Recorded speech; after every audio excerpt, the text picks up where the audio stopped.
Yeah, yeah, yeah, yeah, yeah. You vibes in the word. What a wait, what a wait, what a wait.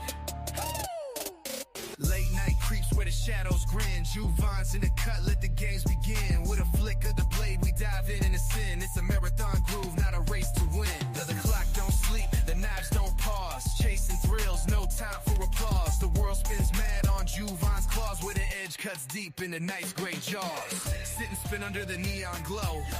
Wide awake where the insomniacs go. Feel the steel flash, let the adrenaline flow. Juvon's night flicks, it's the live late show. It's the live late show. Right, it's the live late show.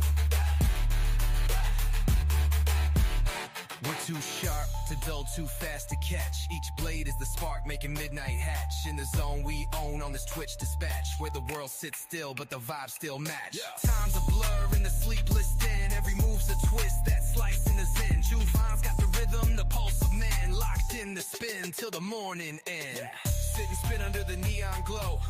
Wide awake where the insomniacs go. Feel the steel flash, let the adrenaline flow.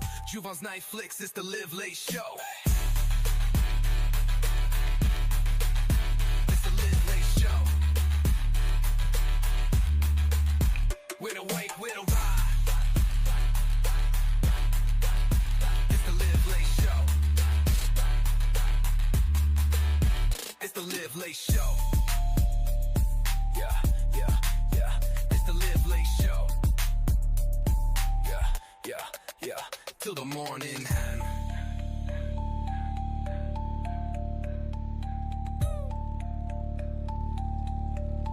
With the wake, with the wake, with the way, with the way, with the show, with the shadows gray, yeah, yeah, yeah. Yo, fives to the road, with the wake, with the wake.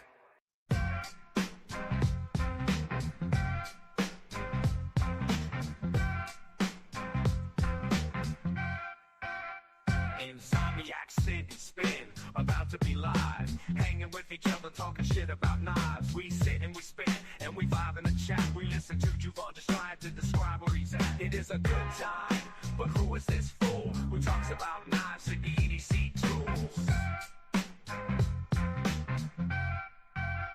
Insomniac, sit and spin, a weekly live stream. You're in the right place if you know what I mean.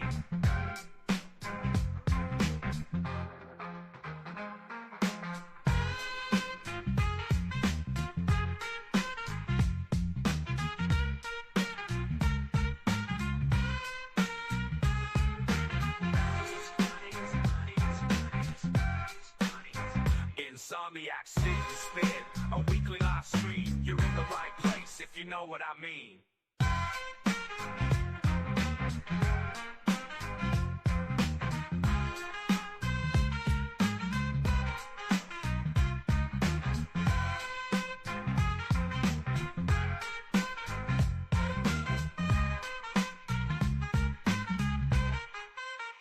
Insomniac, sit and spin, about to be live. Hanging with each other, talking shit about knives. We sit and we spin, and we vibe in the chat. We listen to Juvon just trying to describe where he's at. It is a good time, but who is this fool who talks about knives and EDC tools? Insomniac, Insomniac, Insomniac, Insomniac, sit and spin, a weekly live stream. You're in the right place, if you know what I mean. A little bit, but are you high on cigarettes? And when that stuff runs out, you're gonna wanna make it. Are you high on cigarettes? Let's watch Juvon's weirdness and get high on cigarettes. Let's watch Juvon's weirdness and get high on cigarettes. Let's watch Juvon's weirdness and get high on cigarettes. Let's watch Juvon's weirdness and get high on cigarettes. Do you know that you're right or wrong? Do you know that you're right or wrong? Do you know that you're right or wrong? Do you know that you're right or wrong? He don't smoke them, but he loves it when you do. That's why he's high on cigarettes. And if you find him, you should light him with a few. He's getting high on cigarettes.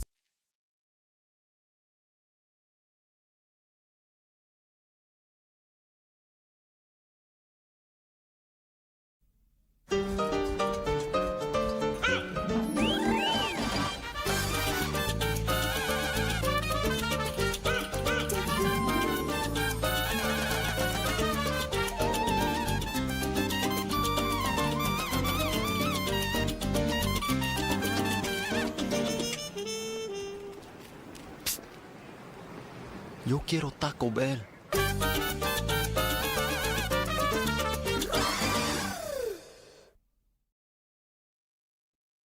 Yo quiero Taco Bell.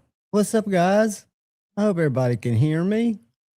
Everybody, welcome to Insomniac Sit and Spin on Tuesday night. Glad everybody's here. I'm gonna bring up a couple people. There's Edgy American Blades, What's up, guys? and there's Mr. Gary Creeley Blades. What's up, Gary? How's it going? What's How going is on? everybody? I didn't think I was going to be here, but our plans fell through, so I I'm made glad it. you could make it, buddy. I know Bugsy's on the road. Yeah, he's not going to be able to make it, and I haven't heard from Ryan. How are you two doing before I greet everybody here in the chat? I'm good. Not bad. Marco, channel member, what is up, brother?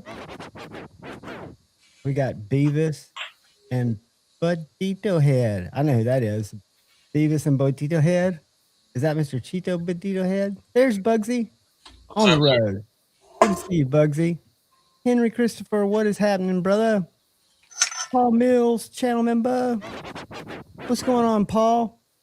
Paul, you'll have a package going out tomorrow, my friend. So you sit tight, and I've got you coming out tomorrow. I learned that having both on the live streams borderline dangerous. You separate, don't you? Every time I have Bugsy on, we go 4 or 5 hours. Well, and afterwards, Bugsy and I were up till 3:30 the other morning. After Gary checked out, I just find, fascinating conversations. Yeah. What's up, Autumn Wind? I know Tri-State's still cranking over there. He's got a lot of people. I just figured I'd go ahead and go live. Joseph, what's going on, brother? Good to see you, man. Cliff, good to see you. Well, we all know we're not going to pull Tri-State's audience. That's okay. Oh, it's not about numbers, it's quality. And it's just good conversation for me. I like learning from you guys and hanging out. Hey Gary, I carried my Mako today. Yeah. One of the things I was going to do tonight was browse DLT. I usually don't go to Knife Center because they're real weird about the way they work with creators or don't work with creators. And it's not the fact that they need to, it's just the fact that everybody does so openly in terms of affiliate links, and Knife Center just shuts it down. But I was there today and I noticed that your Middos and Makos are also at Knife Center. Yeah, Knife Center and DLT are the two main people, the two biggest dealers, probably. They make the biggest orders. Or do you think, and you don't have to share this, but are they two different size and type of conversations or interactions you have with the size of companies, or are they about the same size? I would think that DLT's, at least from a consumer standpoint, I think of them as a much smaller business. I don't know. Like DLT, when I'm dealing with DLT, I'm usually dealing with Jason directly, who's the owner. And then with Knife Center, I'm dealing with a couple tiers down in their organization. You don't have to deal with David C. Anderson. He's a couple tiers down. Oh, is he? But, there's the owner, and he's kind of in and out. Then there's a manager guy, kind of that's in charge of the operation day to day. And then there's kind of the buyers. And I deal with the buyer people. I've not had positive interactions with David C. Anderson. No? I've not had negative either. Let me back up. He just hasn't been very friendly anytime I've been around him. But I don't know. He's part. I think he heads up part of their design, and I know he designs knives, but he's big on their social media side. And I know that they have a very strong social media focus, more so. Well, Blade HQ does too, but more so than DLT. And I'll tell you the reason I asked that question. As a knife buyer, a guy who has accounts with all of the knife retailers, when I was buying knives, Shane can vouch for me. I was a reckless buyer. DLT, you could order a knife, and if you ordered it by, and this isn't expected, it was just kind of overdoing. If you ordered it by noon, it would usually ship that day, which was exceeding expectations, but it would always ship the second day, which was still, more than, acceptable. Knife Center was fine, but it would sit in processing for no less than 48 hours, which makes you think as a consumer that they're a big business that's not as reliant, even though Amazon's a big business that gets things out really quickly. Knife Center and Blade HQ, from my experience, was not nearly as fast as shipping. Their warranty departments, they did a great job. I never had a problem or had to use really either one, but I've never heard anything bad. I just know with DLT, River's Edge Cutlery, um, they've been very, very easy to work with. And I've never really had a couple of warranty or issues that I've had. I forget exactly which company it was with because they were all handled so professionally. I don't have any beefs there except for Atlantic, Knife, whoever they are.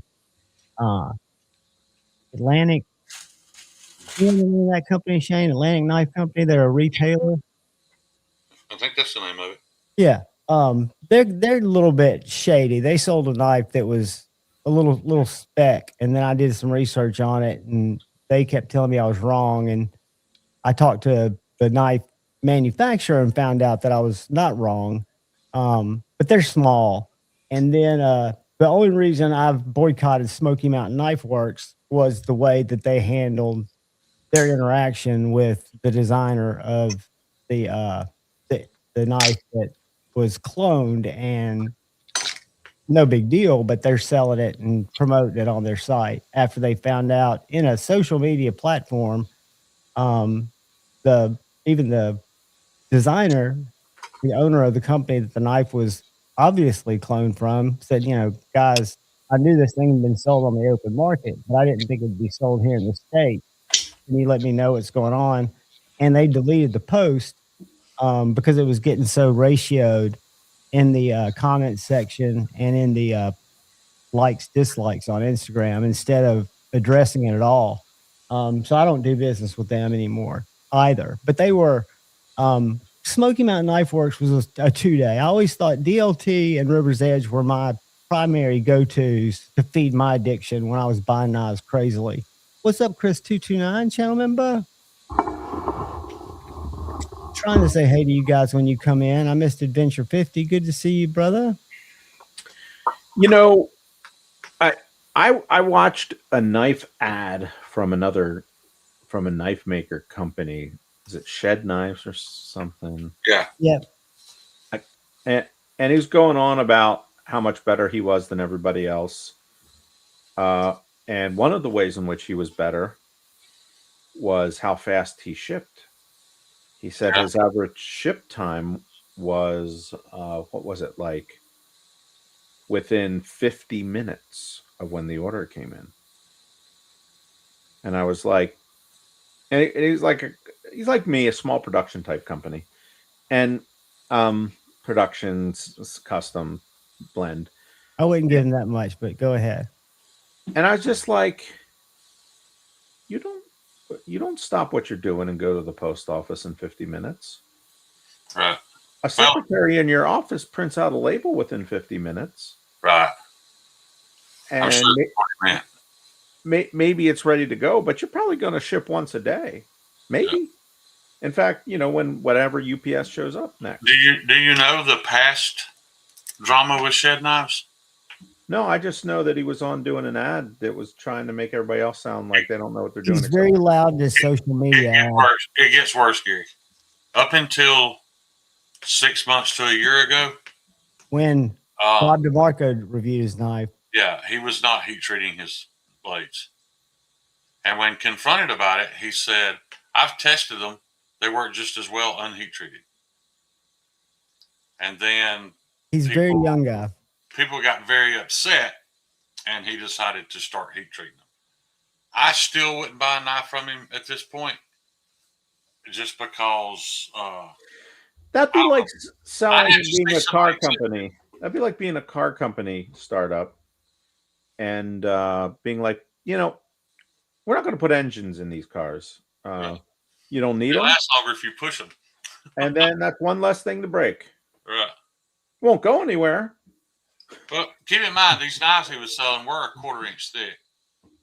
So that's probably why they didn't bend on somebody. And they're kind of stubby on top of that, so they would have been hard to bend. And, you know, most people never use them, so I don't know that anybody had an issue. But when it came up, his excuse was, I never said I heat treated them. And then his backup game was, well, I tested it both ways, and a heat treated blade's no better. And then he gave in and started heat treating them. So, well, allegedly heat treating them. Yeah, I still don't know that, so I'm staying away. This is all crazy talk. I'd love to send you one, Gary. I've got two of his Gary, knives. just having to work with a annealed steel. Just all you gotta do is grind salt. CPM 154 or 154 CM. It's not even it's 154 CM. Yeah. He is a young guy. He's very arrogant. He's been on his name's Jack Billings. I don't like his boisterous and his kind of in your faceness. And he's like that in person too. He gets in a little bit of personal space issue. That's just a John issue that I deal with. He doesn't have boundaries that way, but he was an Eagle Scout, which tells you a little bit. Not that there's anything wrong with the Eagle Scout. He spends a lot of time digging with his knives in the woods. And I've seen him. Have you seen him chop? He chopped some wood. His grinds. And Gary, I'd love to send you a knife just to check it out, and you can have it. But it's his grinds are probably, if you look at from where your primary bevel or your secondary bevel would start, where your apex is, they're probably a 1/2 inch into a 3 inch. I'm very bad spatially, but about a 2.5, 3 inch piece of 1/4 inch 154 CM. So very small bevel. Let me grab one. Y'all talk for just a second, because it's a joke, really, in my opinion.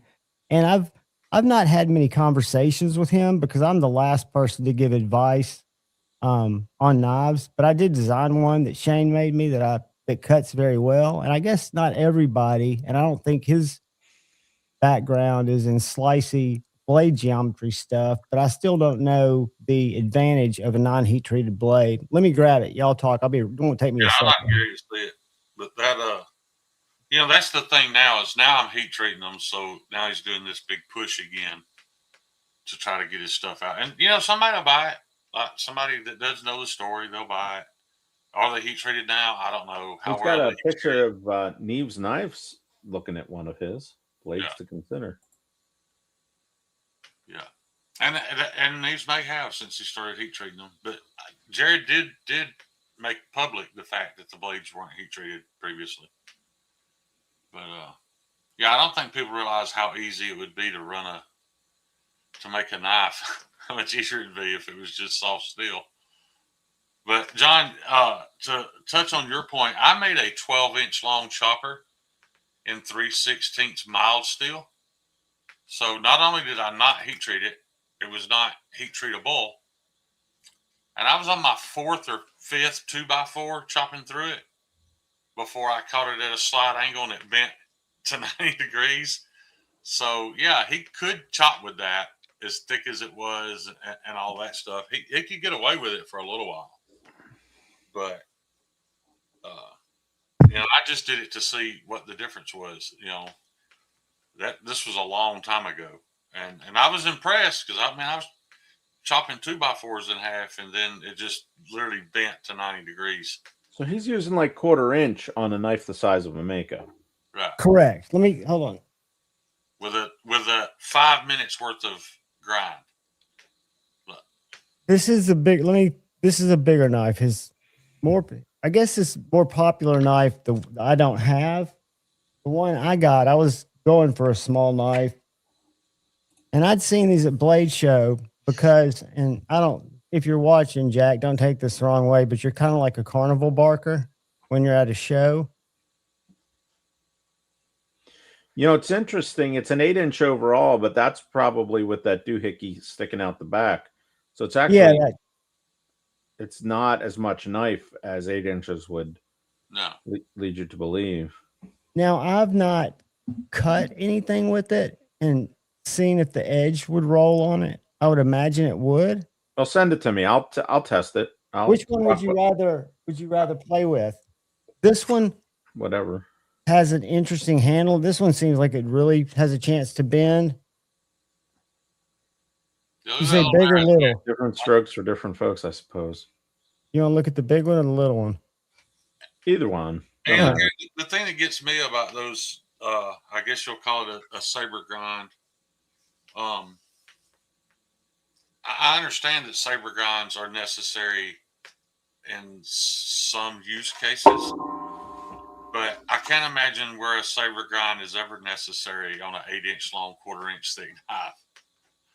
Like, I mean, I can see it on a fairly thin stock, bush stock knife maybe, but nothing about that knife makes sense, in my opinion. Try that with his knife. It doesn't cut. Well, let's see. Yeah. We don't want it theoretical here. We want the facts. Oh. Let me see if I can get it. It's not even a knife. And you said he does a lot of digging in the woods. Did he tell you that? I've seen his video. He's got a YouTube channel. What is he out digging in the woods for? Let me go to his Instagram page. Sit tight. Is he hunting truffles? Well, it's like around stumps. It's a vivid. I've got a vivid. He turns the camera on and digs around a stump with his knife for content. He's not actually digging in the woods and designed a tool that he could do that with. He designed a tool that can only dig, so that's what he did with it on Instagram, right? I'll be honest with you. As just a consumer, as a knife guy, I know there's a big, big ocean. Yeah, there is. That's his secret to success. I'm kidding. I'm surprised his personality and his knives. This is, I guess, his popular. Nope, that's the Stir. I like his shop. I wish I had that shop. Yeah. This middle one is kind of his thing, and I don't know. Do you think he's heat treating them now, Shane? Send it to me. I'll tell you. I heard he said he was going to. Well, the Johns aren't heat treated. We know that. But I was told that he was going to start after much public. Johns are not heat treated? No. The one I'm gonna send you, I don't think you'll find is heat treated because it was one of his first knives after Blade Show 2022, I believe. But it's his whole persona. I'm surprised. He just doesn't. Nothing about him. Evidence of a heat treat process, an oven. You'd think at some point he would have caught. I mean, I send most of mine out, but I do heat treat in house sometimes. In fact, today I just heat treated 4 blades. Maybe he is now. I don't know. He said he was going to. That was the last thing I heard. I'm going to start heat treating them. But that was after a lot of people had bought those knives. Oh yeah, yeah. All right, let's see. If you have a knife that's not heat treated, you don't have a knife. He didn't use that forge right there in his backyard on 154. This page has always been here. I'm seeing if anything's changed, and it hasn't. His about section has not changed since COVID, since it started. So, I would admit the first time I saw his knife, there is something about those little chunky, useless 1/4-inch thick knives that. Okay, it says heat treat.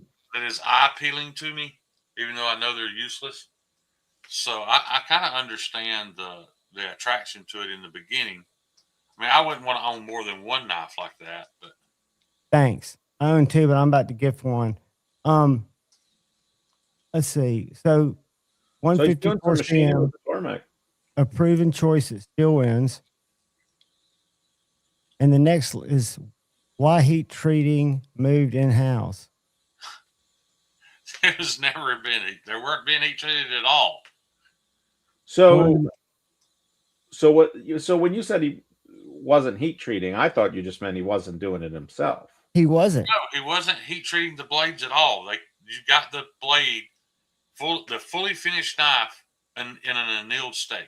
Gary, the one I'm sending you, I think you'll find is not heat treated. I've got his first generation knife. This is all. Okay, this is a blog post. You send me that knife. I'll Rockwell test it. If it's not heat treated, I'll take it apart and heat treat it, regrind it, and send it back to you. Oh, dude, you don't have to. Please don't spend any time doing that. But it's interesting because it says on this blog, which I would change it and put this. It is tied to his website, but I don't think it's. It says why it moved in. It says one of the most important changes was not visible at all. We brought heat treating fully in-house. Previously, outsourcing heat treat added approximately 3 weeks to production timelines. Costs regularly exceeded $23 per knife, not including shipping. Who were they heat treating with? He doesn't say, which often added another $160 round trip due to minimum carrier charge. So he's saying, is he saying that $23 and $160 was what it cost to heat treat a knife? You had $183 in it. You could pay $23 if you were having a very small number of them done. The last time I heat treated, I paid $2.40 per blade. Right. Well, but you're also an existing customer. Like, because when I'm also doing 600 at a time. But when I reached out about 10, it was going to cost me about $30 a blade. So yeah. If you just do a smaller number, for sure. Lucky Dog Knife Company is in the chat. Do you remember this Lucky Dog Knife Company when Shed Knives was selling his knives unheat treated? I bet Andrew doesn't remember that. But I remember him saying. Yeah, Jack would say. I mean, if Jack was in the chat, he'd say, yeah, for the first year until I had Bob DeMarco look at a couple of knives and give me feedback. And Bob, I think, was the one that asked him about what was his heat treat protocol. And he said, what do you mean? Kind of like that. And Bob was like, it was kind of it wasn't a, it wasn't, I don't think it was anything he was trying to really hide. Yeah, it seems like anybody making knives, at least somebody like me who doesn't even make knives, has read about how to make a knife, but maybe not everybody that makes knives thinks about that. What is that called, Gary, that John had you saying? That is a knife-shaped object. It's a knife-shaped object, yeah. It's not a knife. If it's not heat-treated, it's not a knife. It's a knife-shaped object. I've kind of stopped judging people by their heat treat protocol. I mean, I hope everybody's doing a good job with it, but I've also kind of come to terms with the fact that some people are making knives for a different purpose than what I set out to do. And like those pricks, when I made them, I didn't run them at 65. I ran them at 61 because it was a different purpose. But just not heat treating at all. I don't understand how you even claim to have a knife company. That's very strange. Well, we'll test it. I can't believe that it's not heat treated. I don't believe it. I think this was a mishap of words. I'm going to give this gentleman, as bombastic and perhaps verbose as he is, I'll give him the benefit of the doubt until I test it. Yeah, that's fair enough. And he's, like I say, Jack's a nice guy with a very different, and he'll even tell you, John and I are very different in our personality makeups. We're totally different with a very different Rambo without the bullets flying. Rambo was very quiet. He's like, ooh. I wish I had the page that I was reading about yesterday. And I don't know if I've shown you guys that website. Shane, I know I've shown you that I thought was cool that Metal Complex did a video about that rates all the different knife companies that were HRC tested their knives. Oh yeah. And it's only two machines that were used. Well, I didn't know this, but this guy's got a Facebook group the guy who started this page, and he's also got an Instagram group, and he's been reaching out. Allegedly, he started reaching out to knife companies with a nice letter, and it just sounded like he was trying to get a knife to test. Which, any scientist, I'm not a scientist, I'm an English psychology major, but I know you can't have a scientific study with a sample of one.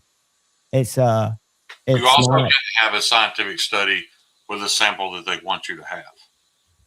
It would have to be, like you're Well, saying, a handful of samples randomly picked, not them.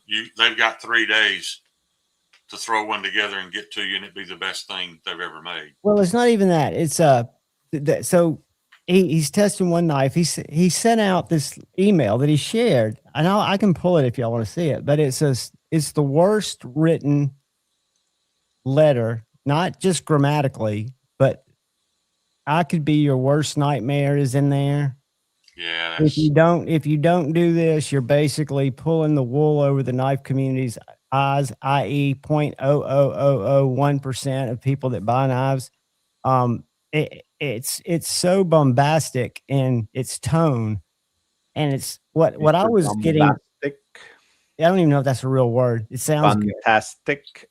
Yeah, He that's what was I sat there and Bombastic is a word. Yeah. I read the comments in this Facebook post, which I'm never on Facebook, but this thing I clicked on led me to it. And I was entranced in his comment section for an hour, watching the people saying, oh, he's doing the best thing that's ever been done with one, been and done these before. other people saying, look, I appreciate what he's trying to put together. His tone is shitty. He needs a PR person, and he can't just test one knife with one machine and be the voice of truth for the knife community. I will whatever say that the is. machine he's using is a really good machine.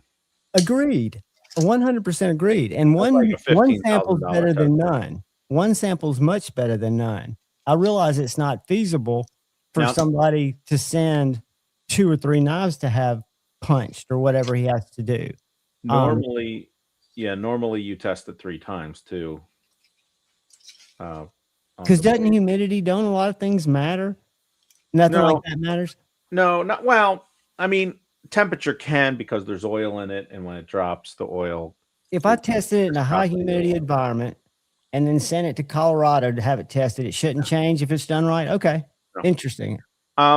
So let me explain to you how a Rockwell tester works.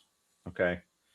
There's an anvil, and that's where the knife sits on. I use a little small 1/4 inch anvil, so I'm only under a little section, so I can get those little flat sections. It needs to be parallel on both sides. So like doing it on the blade itself will give you a bit of a false reading because there's an angle. And the other thing is you need a certain minimum thickness. I don't exactly know what that is, but there is a minimum thickness, because I've gotten stuff that's too small and you're not going to get an accurate reading. So that's the other thing. I have calibration blocks. Okay. And what a calibration block is, it's a block that it has a known hardness. And I test the calibration block once or twice and make sure my number's lining up with what that is known to be. Ideally, as close to what you expect the knife you're going to test to be. But you could test a lower one, a higher one, whatever. But that gives you a sense. Okay, so we're reading right. There's nothing wrong. So what happens is there's a minor weight. You put a preload on it. And it's like, I don't know, 50 pounds, 100 pounds preload. And it's a conical penetrator that has a diamond on it. Okay. And so it goes from the preload, let's call it 50 pounds, to like, I don't know, 500 pounds, or it's in kilos. I always forget. Is it 300 kilos? It's a weight on the back that's slowly left down. And then that diamond pushes down into that steel with that, we'll call it the major weight. And then the major weight, the machine accurately measures how far down into the steel the diamond went. And that difference is how they calculate the hardness. And so humidity does not affect that. Okay, so it's not at what Temperature can. point. Go ahead. It's not at what point it penetrates. It's the actual depth at which, based on the calibration, it travels into the object that it's testing. Into the night. It makes a Okay. divot. It makes a divot into the steel, and it measures the depth of that divot. When I had my first batch of Nitro V tested, the divot was very obvious. When I had that K390 at 67 HRC tested, I could visually tell it was much smaller. That's The because depth would have been. it didn't push as far into it. Yeah, you can tell, like, just by looking at the divots between two tests, that one's harder than another. Because the divot, if it's really like if I test this, if this was not heat treated, this is going to test at like 25, 29 Rockwell. I bet that's where it tests. I bet it does too. There's going to be no question. Articles there is once he was about to lose all of his business, he was shipping them to Peters or whoever, and then realized that was costing too much money. So he bought an oven and started doing it in house. But this is my thing about the guy doing the heat treat stuff. If you have that kind of threatening personality with the companies that you're testing their products, I'm probably not going to trust whatever your data sheet. I'm just probably not. It's a little bit like that CBX guy. Yeah. Clearly, it seems like he's already going to have a tip on his shoulder, and just based on how easy they were to work with too, and it's not hard to fudge that stuff. He literally could, if he has that many viewers, he could change several people's opinion. Well, I'll tell you who engaged with them in the Facebook chat, and I would never be able to find it again. But he was calling out Vosteed, and one of their early heat treats, or one of the HRCs being, I forget what it was, but Doc U, the one I know, the young guy who is one of the owners, or the owner. He's not an owner. He went back and forth with them. Very, very respectfully, thank you for bringing this to my attention, blah, blah, blah, blah, blah, blah. And the guy's tonality was kind of, it was almost like the Vosteed guy was endorsing and trying to get anybody reading that to think, oh yeah, I need to be like Vosteed and not get called out. Well, I know this guy this Vosteed guy would be the kind of guy you could bully, unlike other guys I've met that make knives. Even though he might be, like you say, Shane, accurately. This is why when I got into knives and I wanted to learn about steel, I didn't so much look into wanting to know what the HRC was on each blade. While that is important, that's how I discovered Gary, because I was going to places like I was going to Pete. I was going to Outpost 76, Steve Kalari. Because at the end of the day, Outdoors 55 posted a video today, as a matter of fact, where he heat treated two identical pieces of 1084, two completely different heat treats. They had the exact same HRC, and come to find out, they had the same cut test numbers. They were all very relative. Now say that again, Shane. You lost me. Say that one more time. What did you do? He heat treated two pieces of 1084. One he heat treated at 1450, 1475. The other one he soaked at 1850, and then did a identical temper on them. And he was shocked that they had identical HRCs. And then he did a cut test on them, and the edge retention was nearly the same. The problem was that one knife that he soaked at 1850 was brittle and fragile, and he snapped the tip off of it fairly easily. So my point is, HRC is not the end game. In my opinion, HRC is the bare minimum. That's where you have to start. You at least have to get a good, proper protocol heat treat, and then what you do from there, is going to affect how good the knife is. So Mick Ranger 11 here is saying a really good HRC tester should be within 0.2 to accuracy, that may or may not be. They are not ultra accurate. You know, I was told there could be a 2-point variance. there are.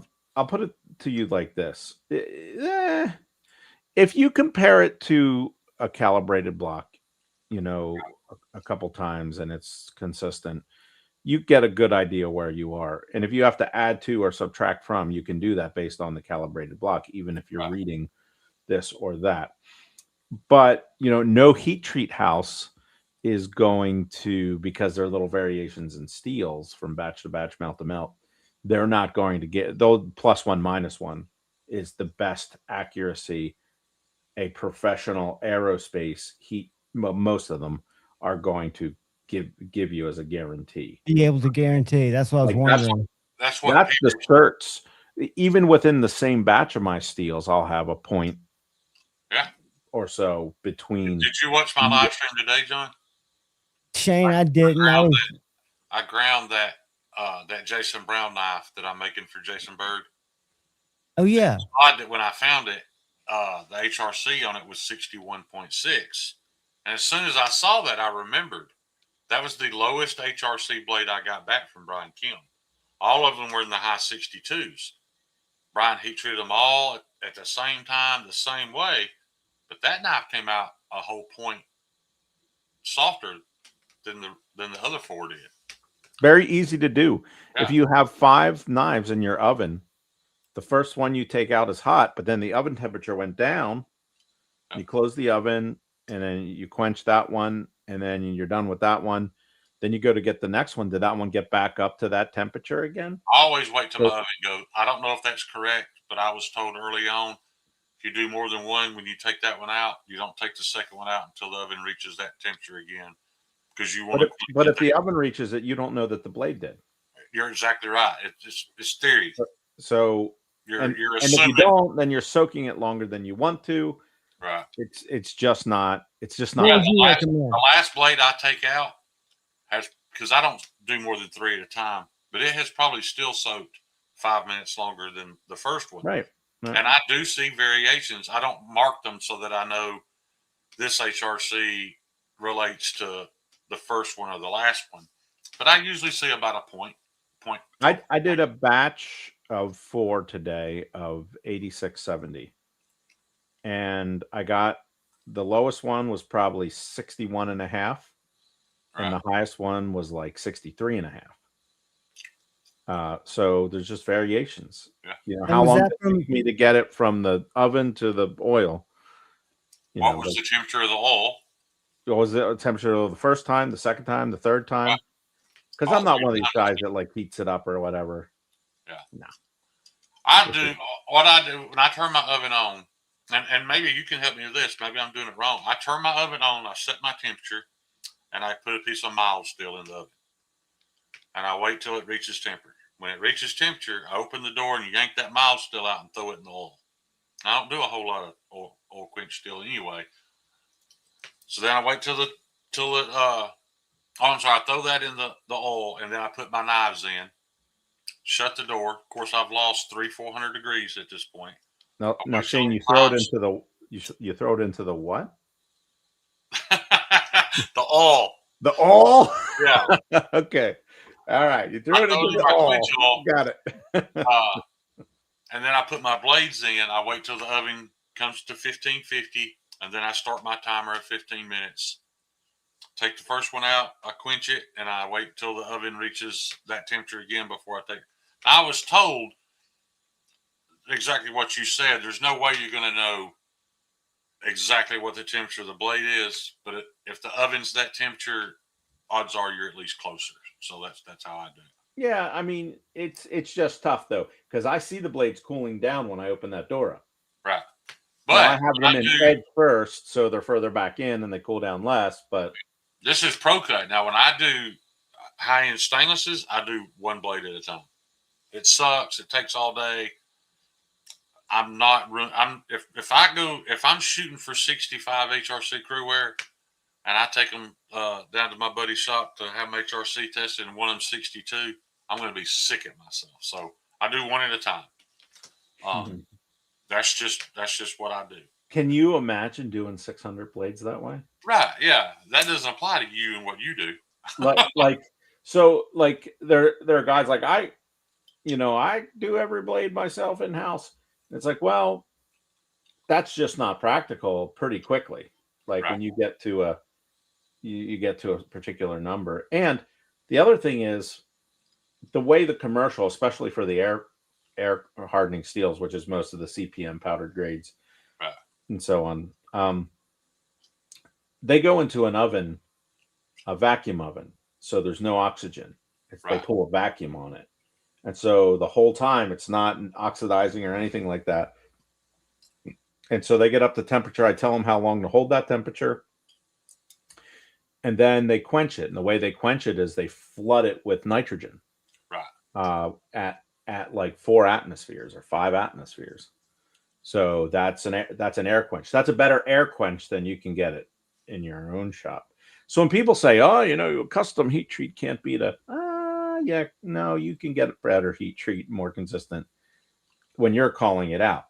Now, Peters, on the other hand, Peters was like, okay, you have MagnaCut, you wanted it at 62, we'll take it from here. Right. Whereas the heat treater I'm using now, I call out every one of these little details, and I say I need a 5-bar quench, and then within 10 minutes it needs to be in liquid nitrogen, and then the two temper cycles. I just remembered I had another heat treat question for you today. I had when I woke up this morning, my television was still on, and like it does a lot of times when it had resorted to forged in fire.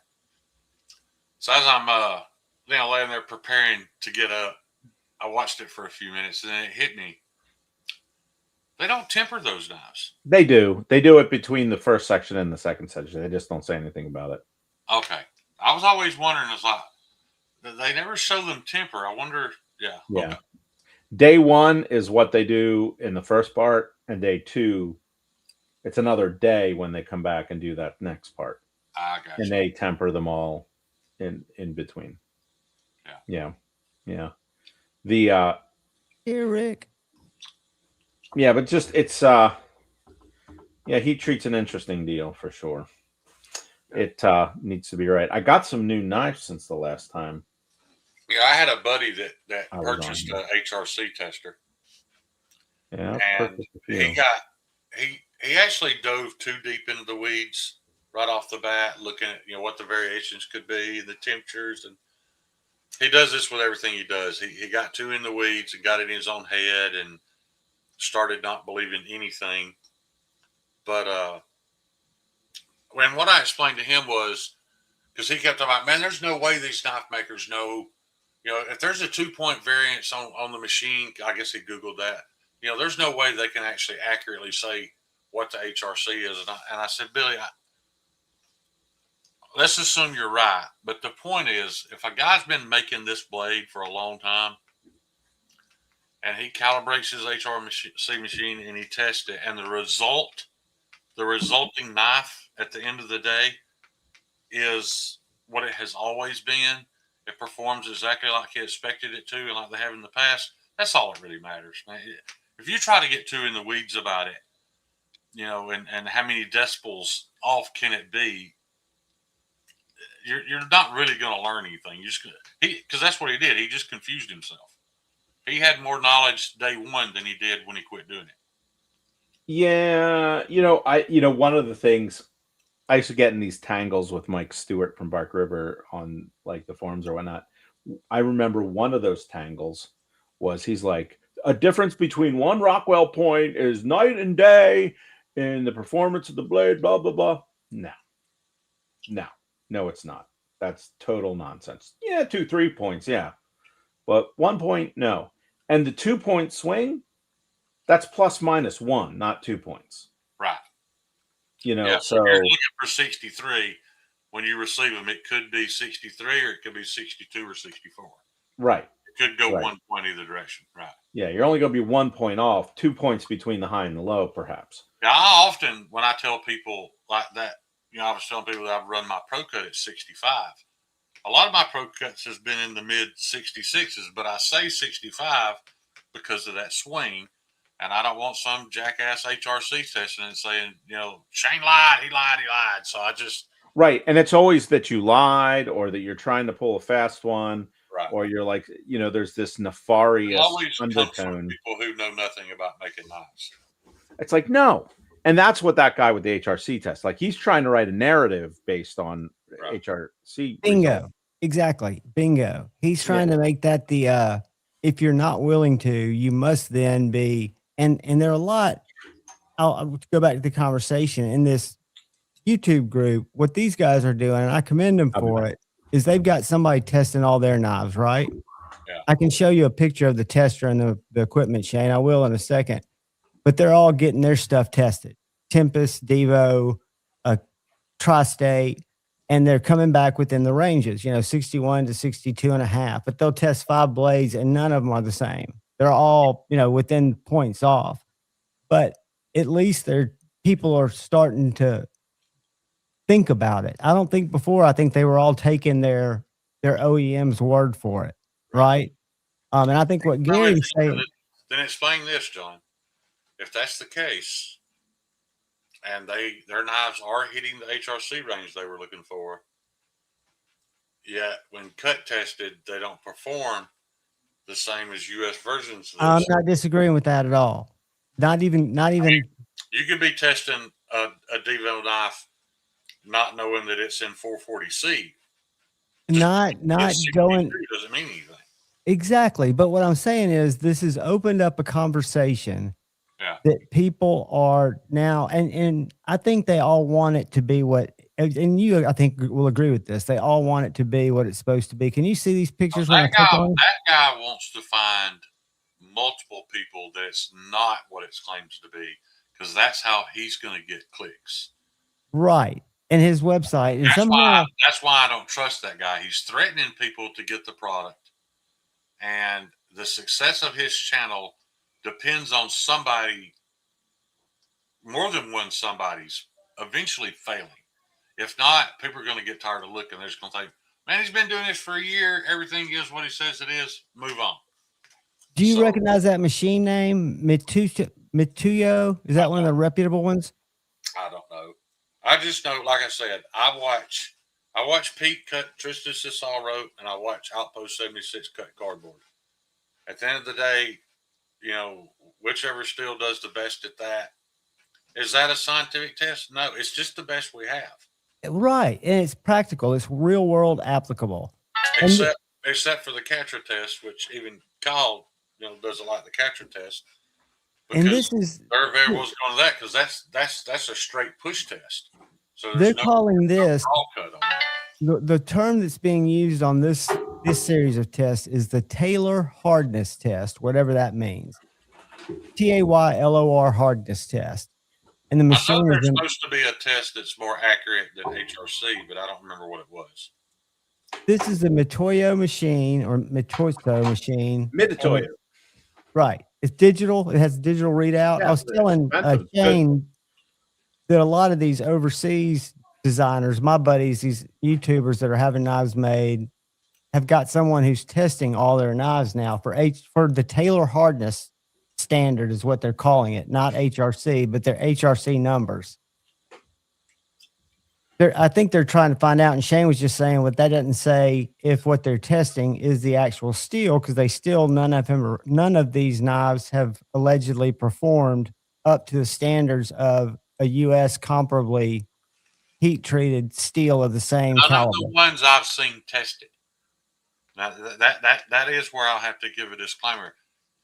It is entirely possible that one of Lefty's Devos at S90V may actually be American-made S90V, and it may perform exactly as it's supposed to. The knives I've seen tested, I've never seen a Chinese version or a Chinese knife, even if they claim it's an American steel. I've never seen them outperform, well, just to make it easy, outperform a Spyderco in the same steel. Now, I mean, that might be. It's still cut testing. Not many people are watching. He's still doing it. He's he's doing more modern stuff. You know, the stuff that's more popular right now. Well, I can tell you, as someone who doesn't do cut testing, but has been doing conscious cut testing between these two knives, I will never, no matter how much cardboard and then paper I go back to, the only scientific thing I can go, I will never determine a difference. I don't think, Gary. I have not gotten either one to not cleanly cut paper, and I'm cutting the same length of cardboard, the exact number of runs through that cardboard, and I'm keeping them on a chart. The Magna Cut and the Magna Max. Well, you should eventually get there, though. I mean, you should eventually get to a point where I'm over 75 cuts, and these are long cuts, and I've got the same box size. Yeah. And over 100 on the Magna Max, and they're still shaving paper fine. And that's the only way I know. Let's say that cardboard's 3 feet wide, which I doubt it is. That would be 300 feet. If indeed Magna Max has comparable edge retention to K390, you probably still have another 400 or 500 feet to cut. It's closer to 14, 15 inches, a little over 12-inch pieces. You still got a long way to go.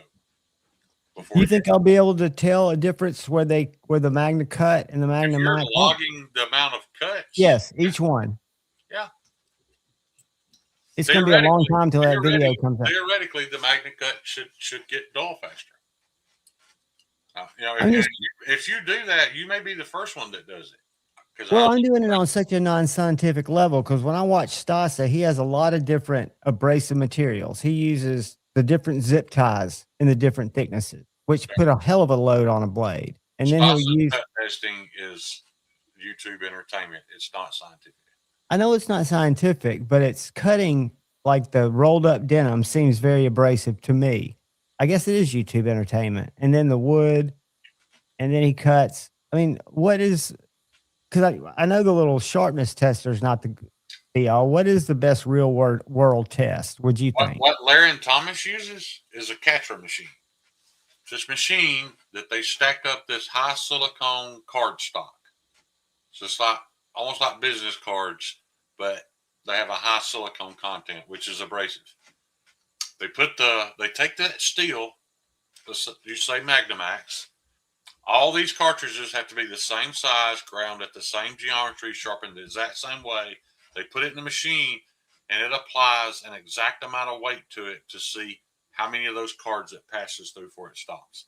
That's how Laren tests edge retention. That's one machine. Chart. Yeah. Which is probably a perfect way to test it, but for people... Not really.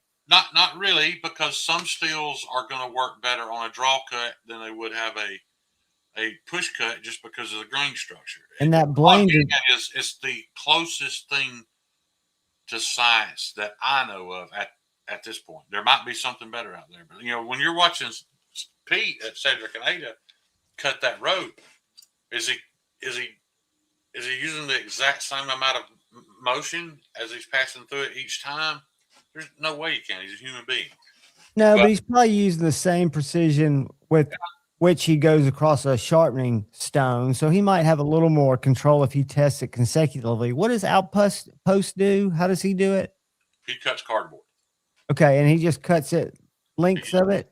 Cuts lengths of cardboard. It's all the exact same cardboard, and he knows exactly how tall they are. So he takes the number of cuts, and he'll tell you, this thing cut 370. Well, he actually gives you two numbers. He'll give you the fine edge number and the working edge number. He's like, at this point, it no longer shaved hair, but it kept, it was still cutting paper, so he keeps going until it no longer cut. His numbers and Pete's are vastly different, but the top performers are typically the same stuff. The conclusions are the same, pretty much. Right. Yeah, you're not going to cut the exact same amount of cardboard that you did rope. Right. Because they're not the same measurable apple to apple. Right. And what I'm getting at is I'm not bad-mouthing either way. I take their word for it because they've been doing it a long time. Pete's never given the community any reason to believe he's anything other than honest. And like I said, that's how I discovered Gary, because anytime a new steel came out, he wasn't just itching to try that steel. He was itching to try that steel from Gary. So, without knowing much, I was like, well, man, this Gary Curley guy must be, must be somebody if Pete wants to base his opinion on his knives. You know it. Yeah. I appreciate it. And now Erica, at Erica's EDC, I know a lot of people don't care for Erica, but, I ain't going to get into that. But Erica's been, she's been good to me, but, she has a different, she doesn't believe in the cardboard test.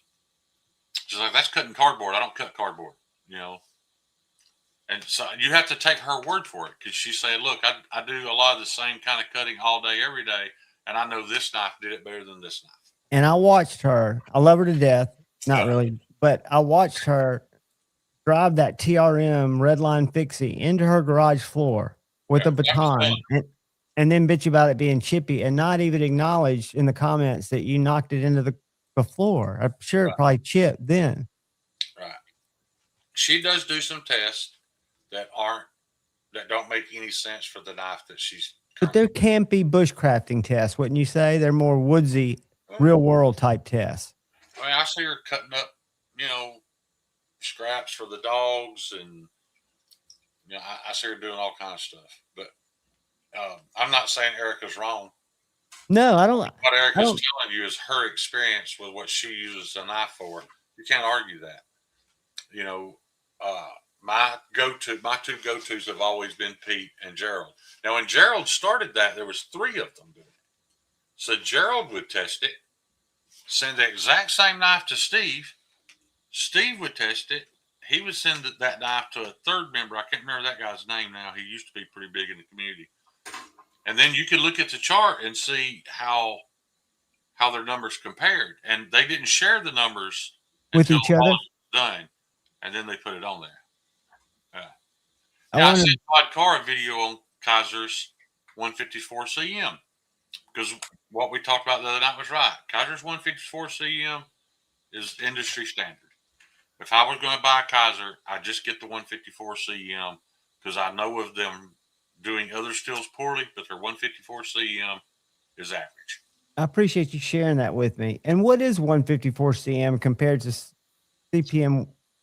They're different, right? I mean, 154 powdered steel versus poured ingot. I got you. Ingot versus powdered. The CPM 154 should be a little tougher and should hold an edge a little longer. Shouldn't affect the edge. Oh, you don't think so? No. I stand corrected. Just toughness. Right. The only thing I've noticed with it is it seems like CPM 154 loses its bite a little faster than 154, but I could be wrong. That's probably. I ran my 154 CM in the high 63s. Probably not a great idea. That was a mistake. I didn't mean for that stuff to come out at 64 or 65, but it did. 1931 Leatherworks. That's cool. Who's making that mink for her? I knew she designed some knives, but I'm not familiar with that one. I don't know.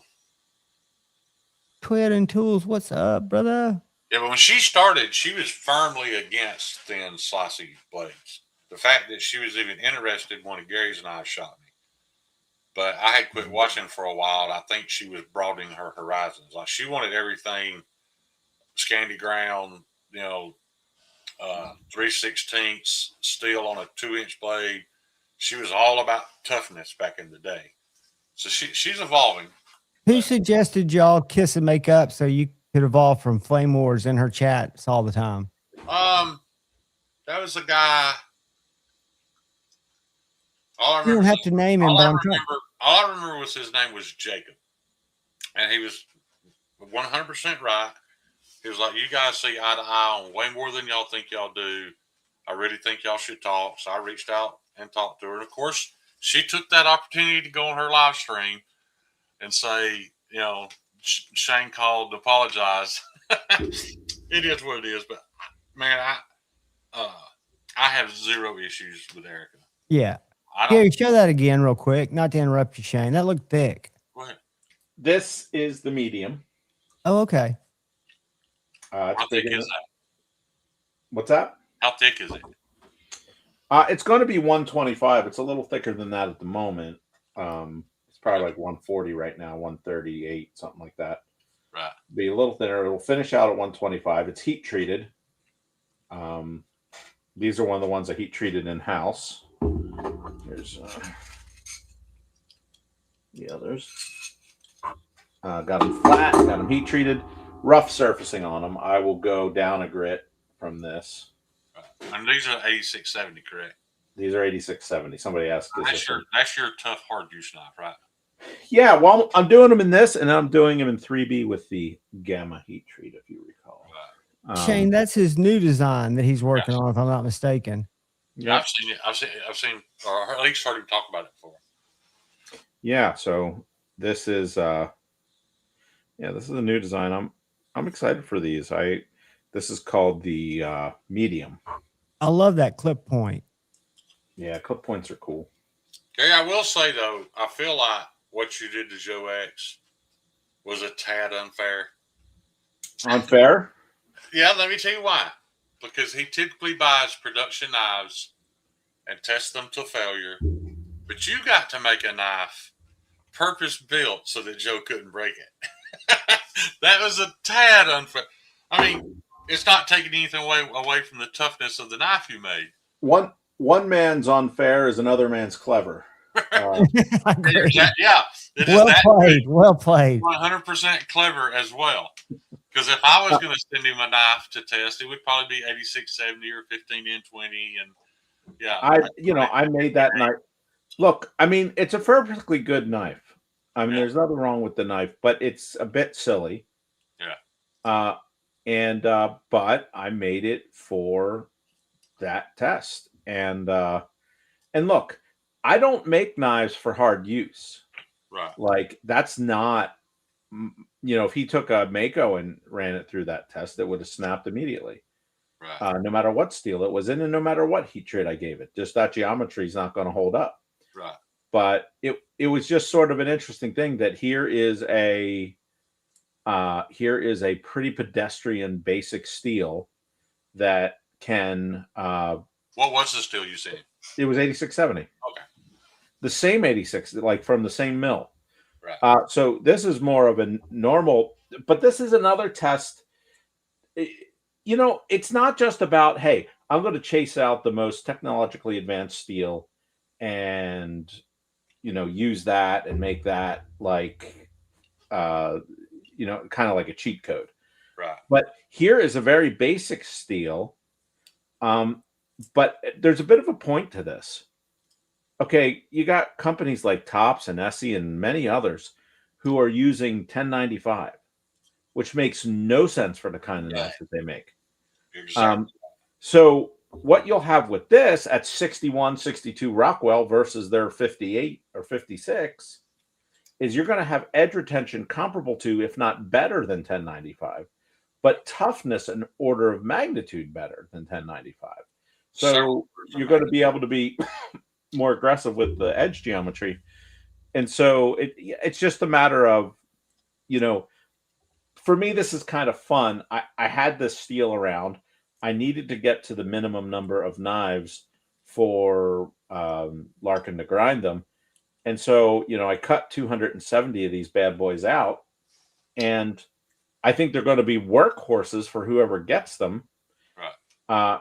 And it's nothing super, it's not super technological steel. It's steel that's been around for a while, but it's just being employed at, in the best possible light that particular steel can operate in. Getting 1095 and heat treating it to 56 is not presenting 1095 in the best possible light. The best possible light for 1095 would be to put it in a chef's knife and run it at 65. Right. Like that is the best best use case for it. But anyway. But what you're talking about, Gary, is more putting that knife specifically in a market niche to show what could be done better over the Tops and what they're doing with 1095, as opposed to, is that what I picked up on in terms of choosing that steel for that knife? or just the fact that you had it and you wanted to maximize its use? Well, generally speaking, I think there are a lot of better choices for 1095 than 1095 ADC or V2. I would put ProCut in that, but ProCut's problem is a little expensive. Yeah. Well, go to pay for ProCut, I might as well get ABL and be stainless. Right. You know, like so. No, but I like ProCut's cool. It's easy to heat treat, so there's that. I'll tell you what ProCut did for me, Gary.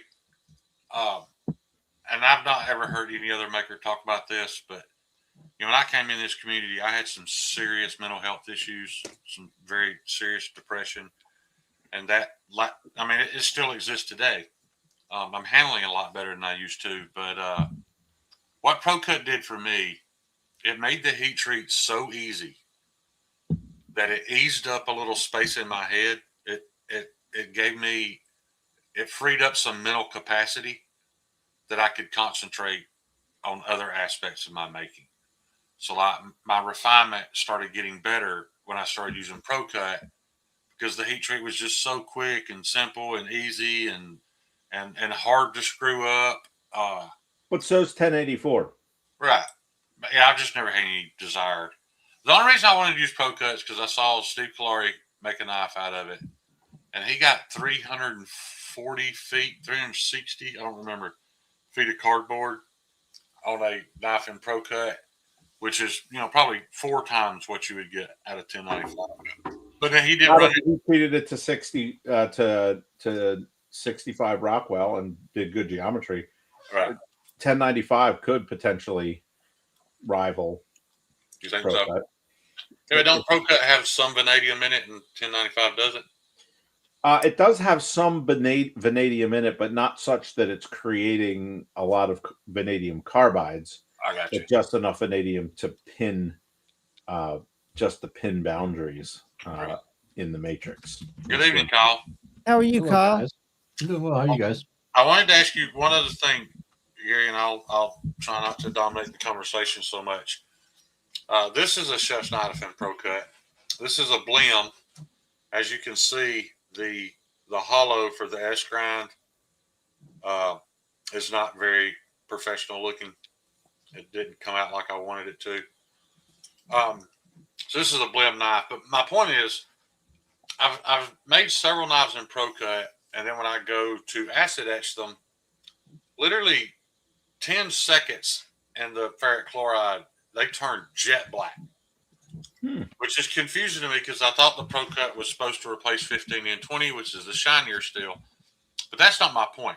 My point is, on every chef knife that I've ground, I get this area about right here, and it runs out about this far on every one of them that will not etch at all. Now, this is not an example of that, because when that happened, I took it back to the shop.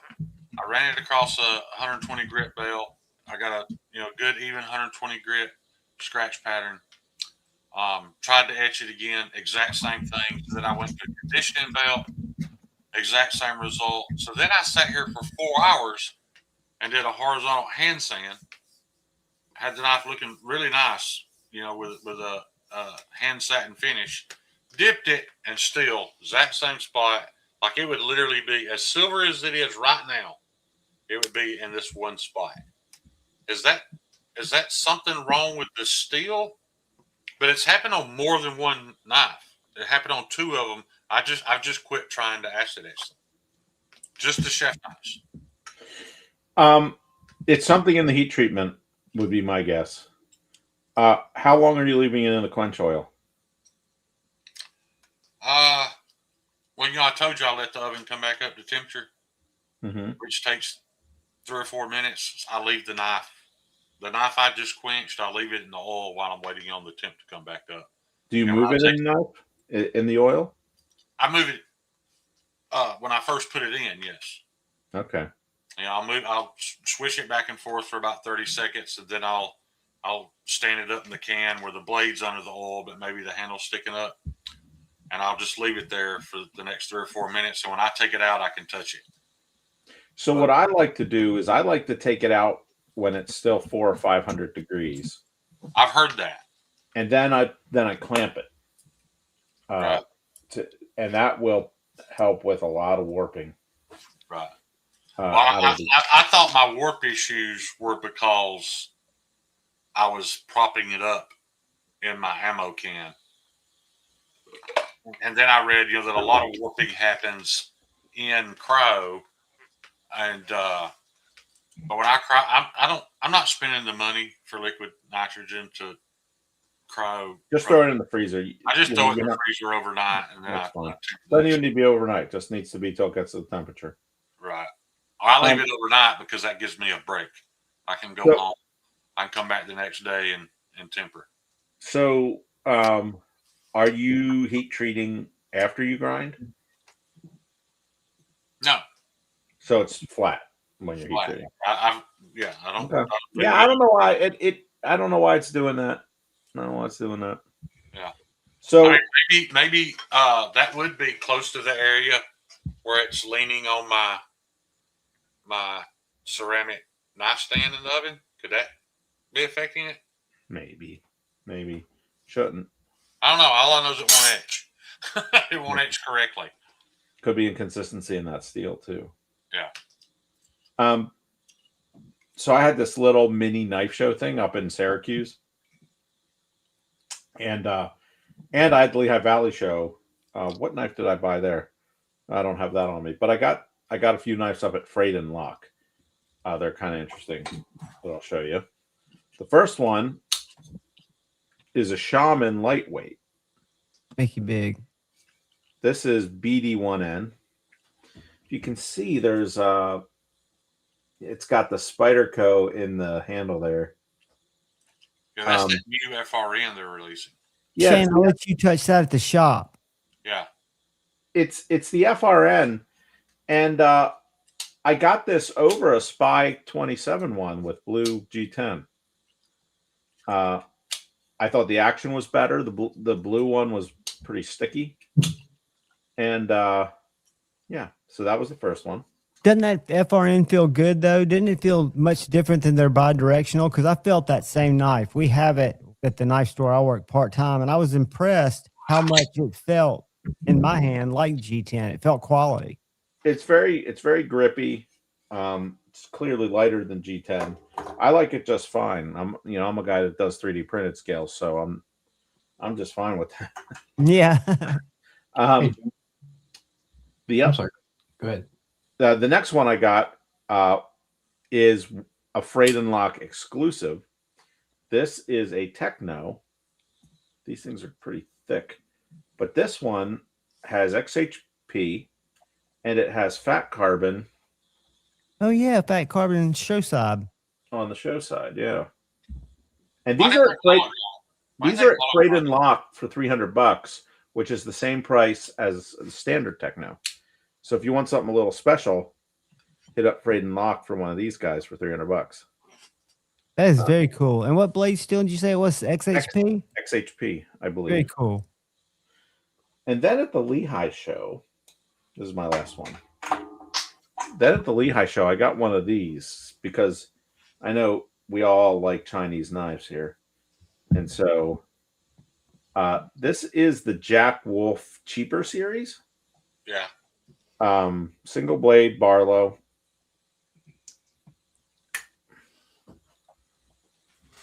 Aren't you impressed with it, honestly? Yeah, it's good. There's no question the Chinese make. Now that's the one that came in under 100, right? That's not the silver series. Like 79, something like that. I got it for less than that. Even, okay. Yeah. Well, they $70. did before that line came out, because we've got one at Knives and More. He tried to do a lower price called the Silver Series. It still came in a tube. It was 14C, I think. These are 14C. This one was $199. So you had the 279 and the very, very nice one, or the 199. That was a market bad decision in terms of putting those two knives together. When he got rid of that Silver Series after about 2 runs and did the knives that you have there, it made all the difference in the world at opening up a different market for his knives. because they are put together well. I don't know who the OEM is on that one, but I would guess it's Rough Rider or somebody like that. Or Not Rough Rider. Is not. No. Are they the same ones that do Rosecraft? Does Rough Rider do Rosecraft blades? They are, but these are a step above both of those. Maybe QSP or probably something like that. Like you got a half stop. It's got pretty good walk and talk. Let's see. And the material and the handle's nice. There's no displacement between the bolster. The one I looked at was immaculate, centered up perfectly, and it was like $70 right in there. Yeah. If you want to have a friendship with Ben, I wouldn't drop my name. Ben cannot stand me. I don't believe that. Y'all just pick on each other. I know another guy in the industry that had a falling out there also. With me or with Ben? No, with Ben. Oh. And so, yeah, I don't know. I've talked to him at shows a couple times. Yeah, I didn't have a falling out with him. I've always said, I've never said anything but great things about the quality and the build of the knife. I just took it very personally when Ben released a Chinese-made slip joint that cost more than a lot of high-end U.S. knives. I thought that was ludicrous. Adventure 50, thank you. That was my suspicion. John, he was not impressed by my antics. What'd you say? I did kind of troll him though. To be honest, I asked for it. We have to talk over Shane. Yeah, go ahead, guys. Well, Kyle, you were going to say something a minute ago. What were you about to say? I was going to talk, but you keep talking. I'm sorry. It's all right. This comment right here on the screen, Josh. He came in from another live. I was talking to him last night, and Rob's Nerdy Knives about sharpening. I told him to come over here tonight, so I just wanted to welcome Josh here. He's new, so hey, Josh. Welcome, brother. Thanks for stopping by. This is Shane, the one that talks a lot, but he's got a lot to say. At least he thinks so, and we agree. And Gary Creeley, who also makes knives. Shane and Gary both make knives. And Bob Tism, I was going to say that I doubt Gary, and he can speak on this, will make titanium handles, but the ones I got are 3D printed, and the pattern, you can download it from his website. And I bet you somebody could make a custom handle in titanium. It wouldn't be hard to have it made.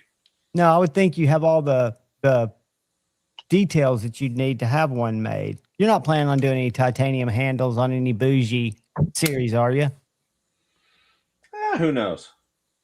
If I did titanium handles, they would not be 3-dimensional. They'd be flat. Right. Maybe with a little chamfer, something like that. Yeah, maybe with the chamfer. Titanium's to work with. And yeah, although what I do have is I bought all that carbon fiber, and it's turning out the carbon fiber is a twill on the outside, but the core of it is unidirectional. So that should be pretty interesting. That will be interesting. And what will you use to mill that with or finish it with? My CNC guy will do that on a Brother. On a Brother CNC. I got you. Those Brothers. 3D printed hold up in extreme cold temperatures just fine.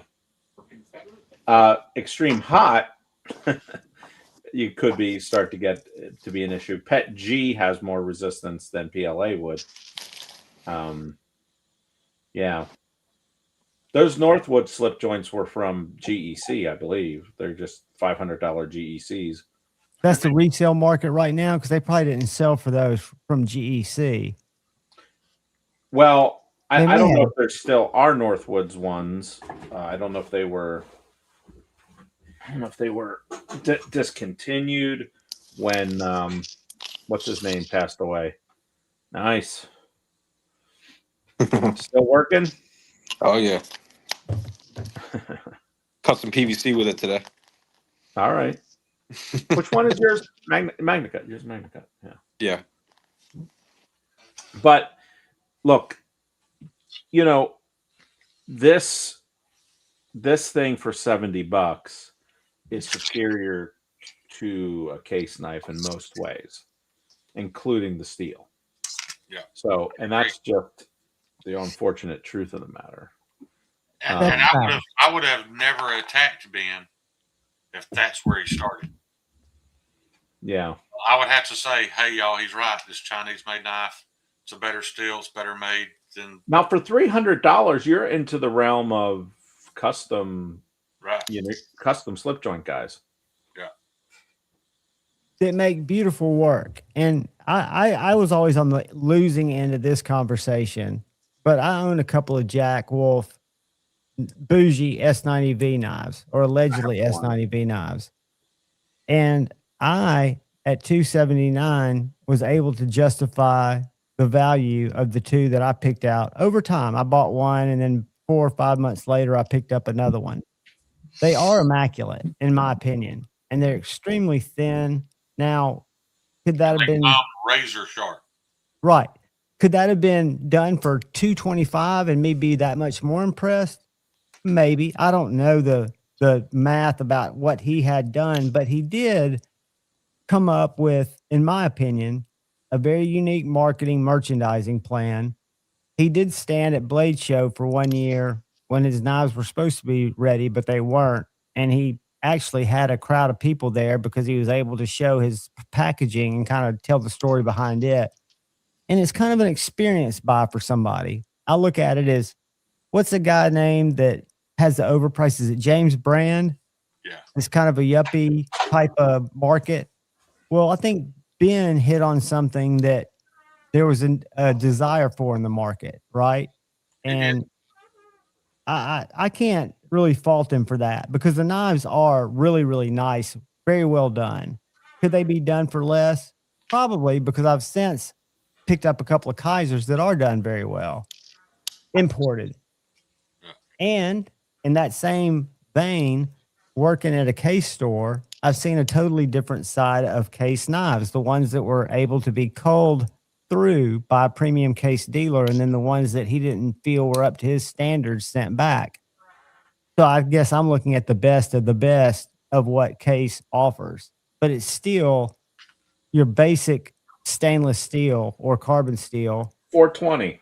Yeah, 420 or 1095. And it's by no means, if I have 3 knives out there, they're not all 3 going to be the same. And I'm sure if you look at them made at different days of the week, they're all going to be different. And they're mass produced, I can only imagine. Now, in fairness to case, and why somebody might want to buy a case over this superior knife in just about every way, is that case is made on, they do use some technology, but they're still made on a lot of old machines. There's a lot of handwork done with them, and they're a bit of a craft product. Yeah, true. This is all modern machines, right? To make the product, the end product is quote unquote perfect as a knife as it could be, as opposed to have the type of personality that maybe a case has. And one thing I've learned is, for a collector, now those people I think are going to die in the next 20 years, and that value is going to go down. But right now, cases, according to the guy who's had a brick and mortar for over 20 years, have never gone down in value over the 20 years that he's been buying and selling cases. Those guys don't actually care what it's worth. Bugsy, you're going to love this story. A fine example, a couple of buddies of mine were at the Cobb Galleria this past weekend for a card show, trading card show. And he said when they walked into the ballroom, as soon as you walk in and turn left, there was a table sitting there that ran the entire length of the wall. This guy had all his cards displayed. And under a glass box, there was $4 million under glass with a sign on the front of it that said, "We pay cash." No piece of cardboard in that joint is worth that much money. Now there is. Because they're collectible, Because somebody's willing to pay it. and that would be the problem with the card industry is as soon as people aren't willing to pay it, they're worth the cardboard they're printed on. So it's just kind of the same thing with case. As long as there's interest, and you're right, John, it very well could die in the next 20 years. I mean, in fairness, people have been saying that people are going to stop collecting cards for the past 30 years. Right. So some of the guys will die off, but there'll be new guys. Is because Topps got smart about it. And instead of selling these mint sets, and that's all there was, now they sell these $25,000 boxes. You're guaranteed to get this premier card. Your odds of getting your $25,000 back are extremely slim. But if you get this, I don't even know the terminology, this particular Yushin Okami, you're looking at $500,000. But aren't they at that point able to print money, or are they controlling the supply so much that they can? Topps is now controlling the supply because their fans, trading cards did crash at one point in time. People were done with it because Topps was printing too much. So now Topps is printing a very limited number. It's a very high level of entry. You got about a $25,000 box of cards, Which is crazy. Yeah, they have a chance to get one of those. And these guys they buy 10 at a time. Yeah, because the chance of hitting that, while at the same time a Tom Brady rookie's $400, yet this Yushin Okami, this particular card, it's all full and shiny, is $500,000 right now. There's another whole other aspect too for card trading and for comic books and stuff is like the whole grading system. You could send it to Beckett or PSA or Tag or CGC, and if you get the cards graded and they score highly, like even like a pristine, the value goes through the roof. Yeah. Especially if it's like the first one. Say there's 100 of those cards in existence, but you have the first one ever graded pristine. That thing is worth. Yeah, it might not come out of the factory pristine. The corner might be just a hair off out of the factory. So now your card's not as much as his. Yep, that's the whole thing. Like all the Pokemon cards are the same way. I'm glad it's back, and I don't want to see that happen to Case. I don't want the whole Case thing to be over. But they're going to have to figure out some way of controlling the supply, just like GEC. GEC only drops a certain number of knives a year in a certain amount, and that's why they can get $250. So I mean, it's definitely better than a Case too. But out of fairness, a nice GEC, if you get it at drop from a reputable dealer, is going to cost you under $150 that you could then turn around and sell for double that. Right. Did I ruin mine by having Kyle sharpen it? No. Okay. You probably took a little bit of value off, but I get my sharpen mine. I use them to cut with. From a collector's point of view, yes. Right. Yeah, like using a card instead of keeping it in plastic. Right. Yeah, I mean, mine's not going anywhere, so I don't care. I'm not that kid that puts my toys in the plastic and never plays with them, but I should be. Mint is mint, Yeah, that's true. But I think the only thing that I've noticed, being now probably 5 months, 4 months, watching these people come in that are usually old, my age, a little younger or older, that are gobbling up these Case knives. And there's a huge amount of people. I'd say 50% of our buyers are then going to Whatnot. They all think they're Whatnot. There's 70-year-old Whatnot gurus trying to tell me about it. And I'm like, I don't want to go there. And it's just not my interest. But then I see a lot of kids and grandkids come in. I had the most interesting, then I won't make this long, but I had a kid come in. I'd say a kid, he's probably in his low 30s, upper 20s. And he was looking at Case knives, asking a lot of questions. And he wanted a Case knife for his son who was going to be born in 6 months. I said, well, that's cool. What's your plan? He says, well, every year I want to give him a Case knife. It's just a tradition I want to start. I said, excellent. And then we just started talking about knives. I said, did you have that type of tradition when you were growing up? He goes, no, I was never around knives. And I just found that interesting that he didn't have a past experience of collecting case knives. But here's a guy who's an engineer, pulls up in a Tesla, no offense, Gary, and Nothing wrong with that. very well dressed, wanting to start. He's not a knife collector himself. His dad evidently didn't pass them down to him, but he wants to start that case collect. And maybe there's a mystique about it where it will stay alive because of that. Some kind of.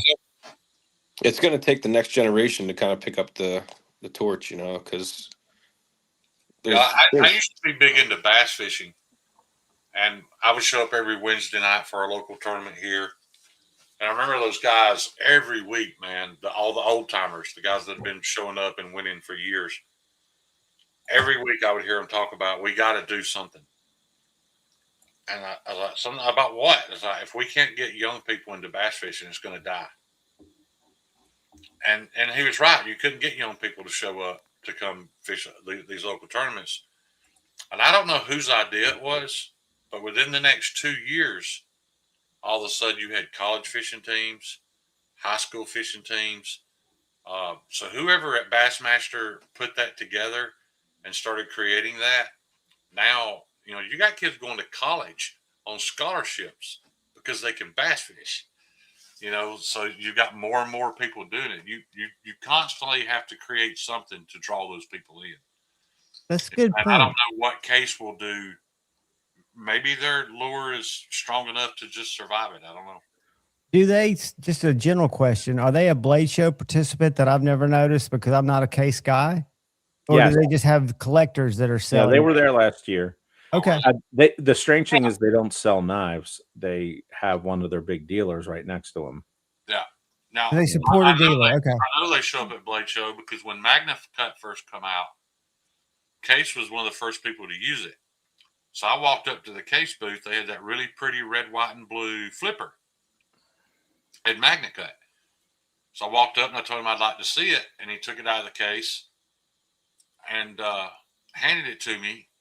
And I light switched it nice and hard and fast, and it went like a spring door blowing in the wind. Yeah. So he said, "Oh, let me get another one." On the fourth one, it was still none of them would deploy. So I asked him. I was like, "What HRC are you guys running this Magna Cut at?" And at this time, it was already common knowledge that you could push it to 64, 65. And his face lit up. Like he was excited to inform me that they were running it at 58, 59 HRC. I remember thinking to myself, you guys wasted a whole pallet of Magna Cut because nobody's good. I'm sure somebody bought it. It was a pretty knife, but the action was horrible. The heat treat was well below even industry standard. Because a lot of people, industry standard was 61, 62, like the very early days. That's what people were saying. And that changed very quickly, or at least that's the information. Yeah, 62 is okay. Yeah. Well, it shows you rough though, 50s. It shows you the difference in a buyer's mindset because we have those Case Crossroads, that new knife that's come out in either a Sidebuster Junior or in that little Barlow that uses S35VN. And it's got a light, rich light body or a bicarta body. So it's a Case pattern with modern steels. That's how they market it in the catalog. Doesn't need to be sharpened as much. Those are shelf sitters. And I always thought, well, wouldn't it be cool if Case just put nicer steels in their knives? Well, their buyers don't want them. Yeah. They want to sharpen them on those little stones that they get with their game. They don't even want to sharpen them. They don't even want to use them. Yeah, that's probably it too. That's the primary. Well, they come super dull. I mean, butter knife dull. Yeah. The two I've purchased, neither one of them would cut paper. The end's no good either. So I ordered a knife today that I'm excited about. I've always had a soft spot for buck knives. Me too. And let's see here. I shared a screen with you. I'm gonna pull it up. Is this right here? Boom. Yeah. So check this out. These are hard to come by. And I don't think dealers have these. This is the 124 Frontiersman. So this is a 6-inch blade. This is a big knife. Okay. You got a guard, you got a pommel. Now, I'll show you how I ordered mine. So I got Magna Cut. Boom, that was $125. Ouch. I stayed with the aluminum. I like the aluminum over the brass. The brass gets like green and tarnishes. I think the aluminum looks a little bit more slick too. I do also. I wish it was nickel silver, but aluminum. For scale material, so you can change it to brass, but I made mine aluminum. Black linen micarta is what it came with. You could go with that. Looks really good. It's $100 though for that burl. That's nuts. That Cocobolo. Maybe I should have done that. But what I ended up going with actually was what I go with. I went with the burgundy micarta. Very nice. What did it cost me? So $375. Yeah. But that's a knife that you should be able to keep forever. Yeah, and I can sell that for more than I paid for it, probably right now even. The thing with it is, check this out. This is the Magna Cut blade. Just that piece of Magna Cut's probably $50. Yeah. But tell me what you notice. This is the 440 HC. I can't read it. My eyes. I don't have my glasses on. You have to scroll down to the price. It's like a whole different blade, isn't it? Not the price. Look at the blade. Oh, it goes from a hollow or a Scandi, whatever you call that, to a flat, right? Goes from a saber grind. That's a hollow saber to a flat grind. Very nice. So that's a much nicer cutting tool, in my opinion. What was the steel originally? What was the saber ground steel? 420 HC.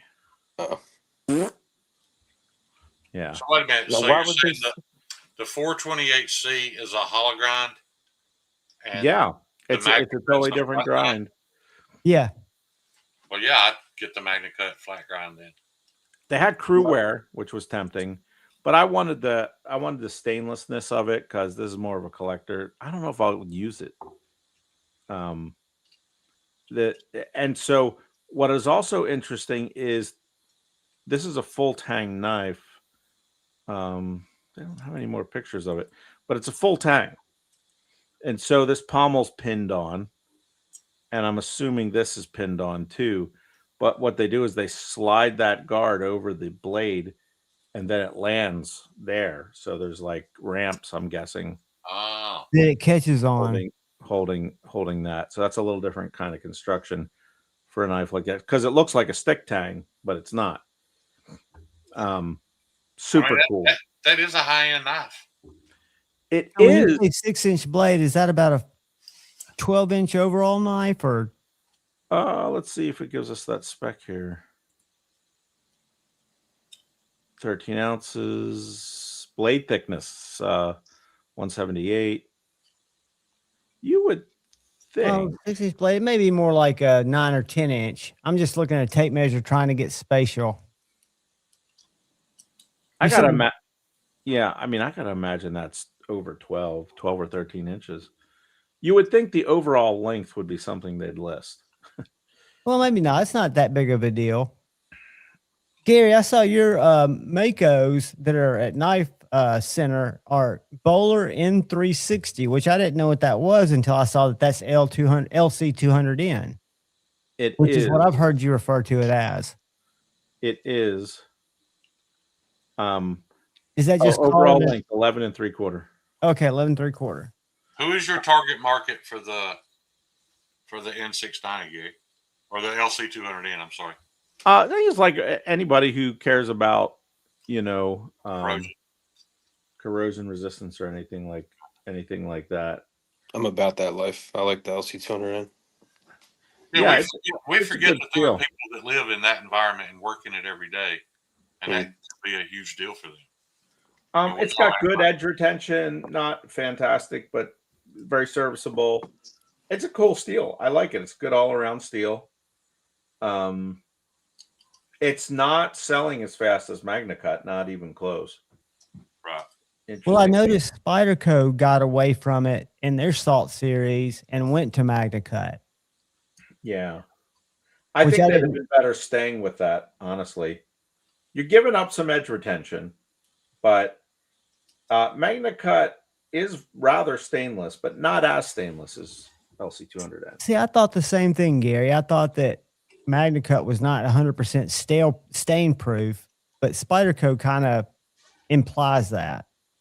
And the Spyderco Salt series has always been, H2, which is terrible edge retention, but it's a unique, weird, off the beaten path, specifically non-corrosion steel.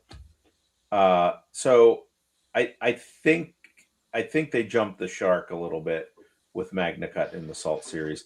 I think they'd have been better off with something like LC200N or Van They Eyck. didn't jump the shark; they chased the dollar because they knew how many they were going to sell if they announced it was in MagnaCut, because that was extremely popular. Well, they were already selling a bunch of knives in MagnaCut. Right. Yeah, I think so too. Unless they just unless they I think just have a LC200N is just harder to get, isn't it? It is actually, yeah. So that's probably why. It's because it's probably like a bulk thing for them, right? I mean, Yeah, it maybe could it be was- you get price breaks when you buy certain amounts of steel. Yeah, or even just It very well availability could for have the been a guys to supply work on, thing. You know, Baptism, no. MagnaCut from Spyderco is not more stainless because of lower HRC. It's funny though. Who told you that? But I think Benchmade on their water series uses MagnaCut. I think they always have, but I could be wrong there. Yeah, they did use salt. They used salt, LC200 for salt for a while, and I think it was a great choice. It was a great upgrade from H1 or 2. I thought those were terrible. H1 and 2 are not. I don't even think they're steels chemically.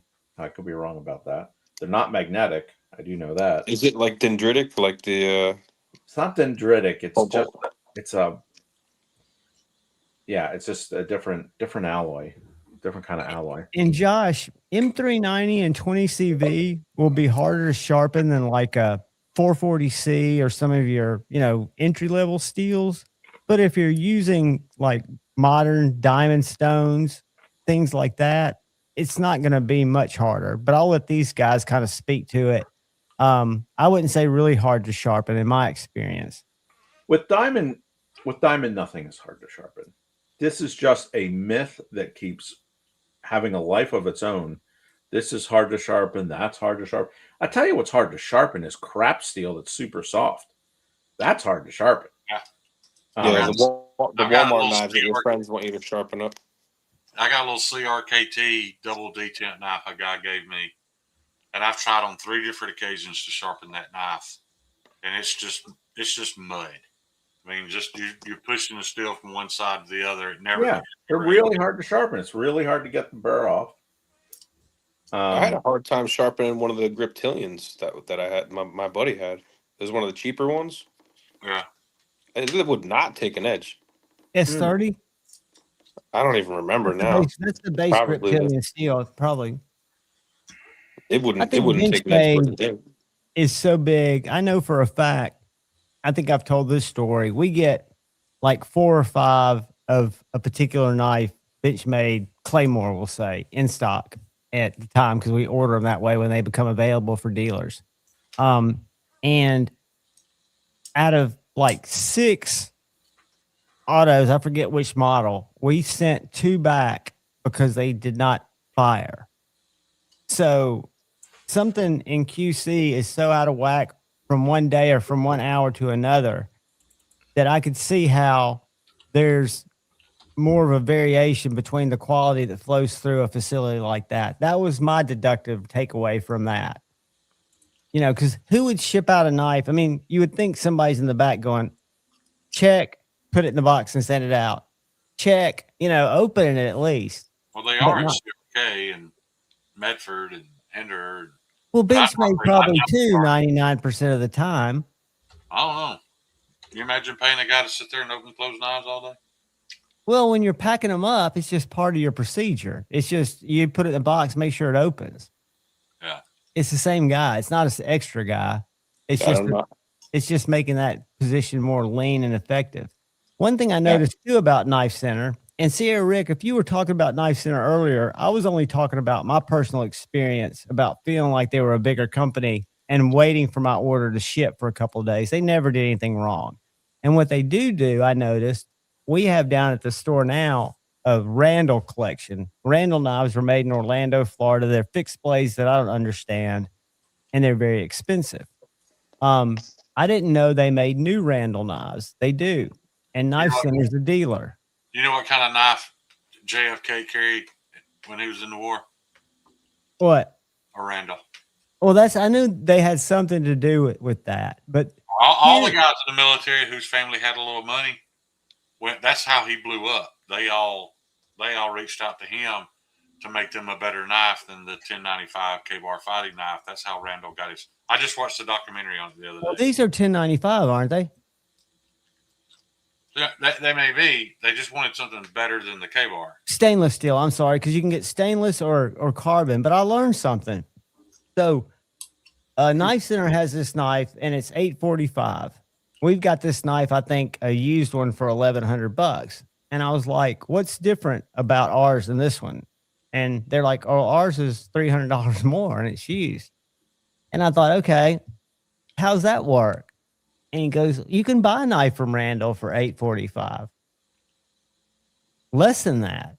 You know how long you wait for it?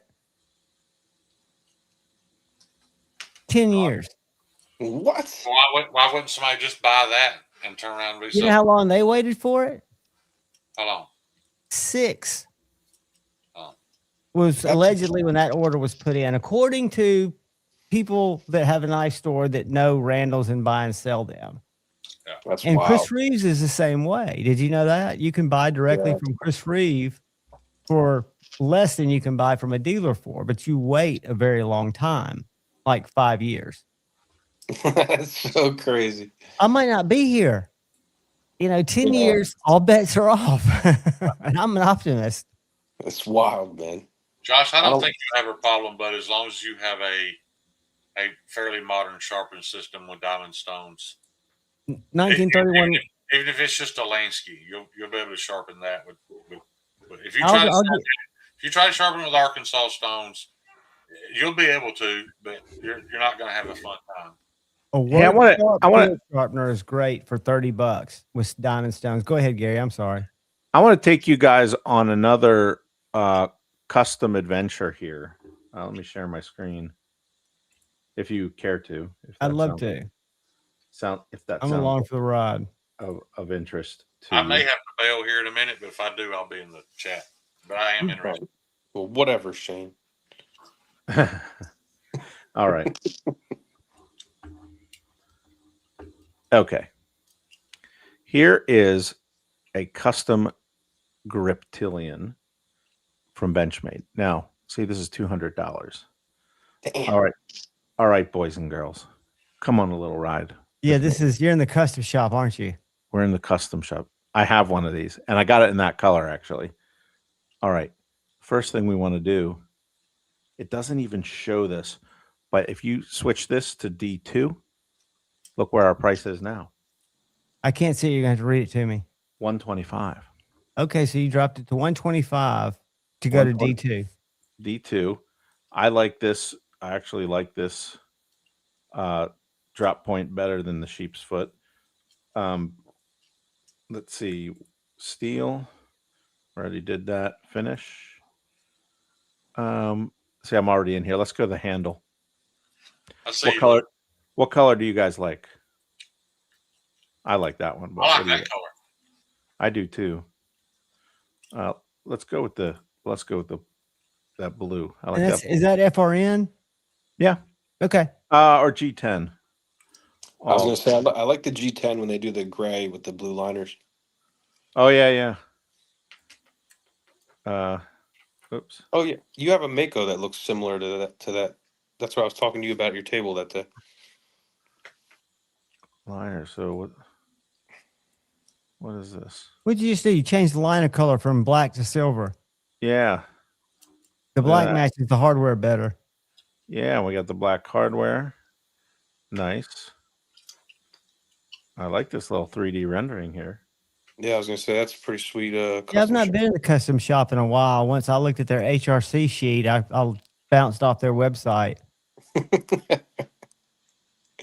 You're like like, that. I've had enough. Doggone it. Look what you guys did. Now I'm going to buy it. That's We a good didn't do looking knife. this. We're along for the ride. How much is it? Is it still 125? Yeah. I would. I mean, unless that's G10, I wouldn't do it because those things feel a little bit flimsy. I have one. It feels great. Yeah. Yeah, it feels great, man. I think it does. I held a 20C. I The don't grip need another. pillions, the All right, back, you talked me out of it. the backs come together on the grip close. tillion. You know, the bug outs to me feel a little flimsy because they've got the little standoffs. Show the back of that one, Gary. The spine, or the back. See that? That makes the FRM feel a little bit more sturdy, in my opinion. I didn't think this was at all. I'd prefer a deep carry clip, but this is a lot of knife for 125, guys. Yeah, For a it's USA D2. made knife, that is very impressive to show somebody. Yeah, like that. I wouldn't care that it's in D2. I don't. Because that's CPM D2, which is a different animal altogether from the You have D2. to even find a difference between CPM D2 and S30V. I think it's just D2. Actually, I don't think it is CPM D2. But when I say, I guess what I'm meaning is the D2 that has been sullied by This is the not Chinese D2. bad D2. Yeah, Right. you can expect much better performance out of that D2, I would assume, than the D2 that most of us have experienced.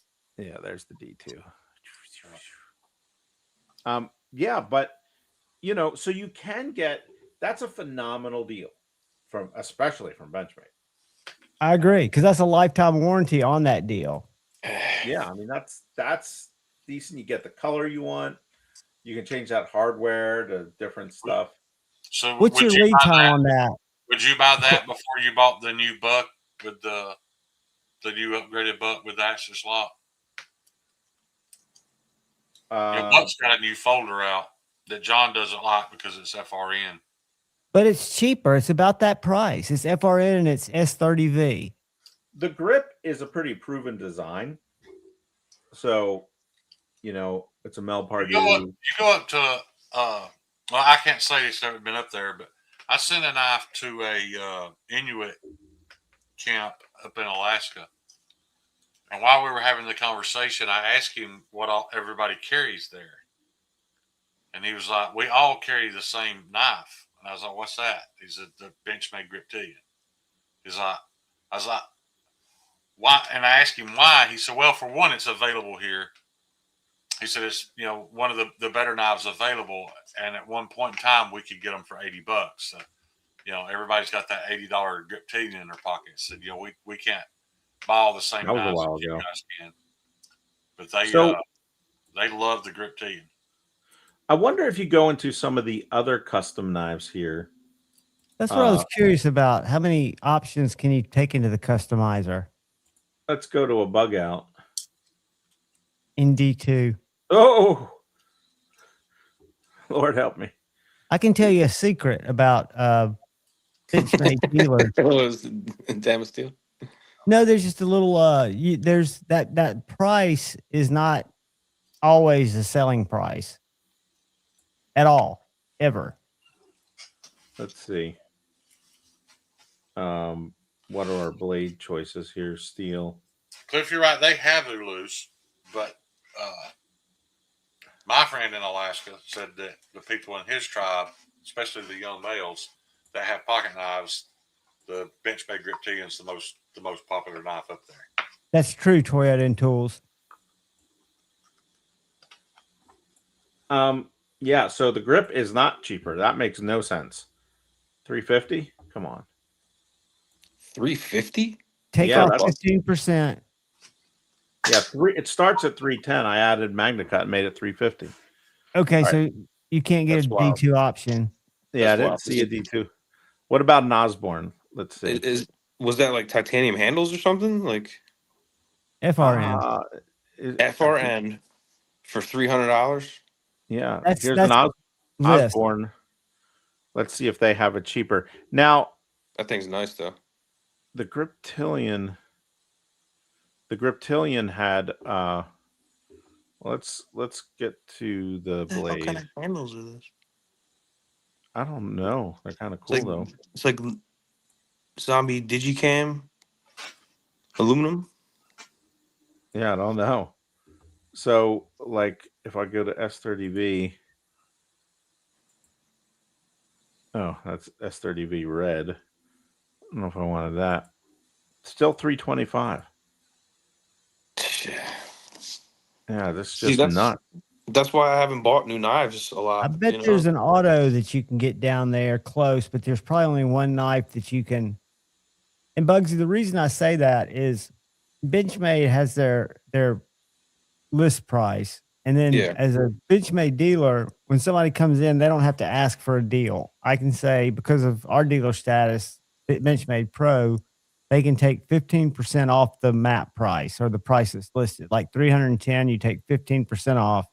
And then we pick up their local sales tax. We do that just as an extra little courtesy. So I've seen a 310 knife go out the door for 257. Still a lot, but $400.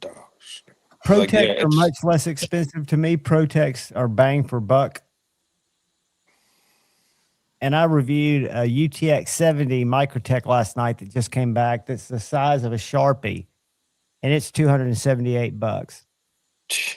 And that's open, the size of a Sharpie. Like, I would much rather have a Creeley. Exactly. I mean, from a tool standpoint, and a Shaman instead of that knife. The thing about that Creeley, or any fixed blade for that matter, is, you know, it's a whole knife. It's not a knife that was cut in half and held together by a tiny little screw. Yeah. So you got a better knife and you paid less for it. Yeah, and your stop pin could even be wimpy. Now, their kitchen knives are amazingly expensive compared to Wusthoff's and others we carry, but we sold both sets that we had. It took us a while, and the sets were like 3 knives, and they were $1,800, I think. What's a 3-knife set, Gary, in there? It's a Sankui and a couple of others. I'll tell you. Never mind. I got it pulled up. $925. Yeah. I'm making a Magnamax 8-inch chef's knife that will smoke those.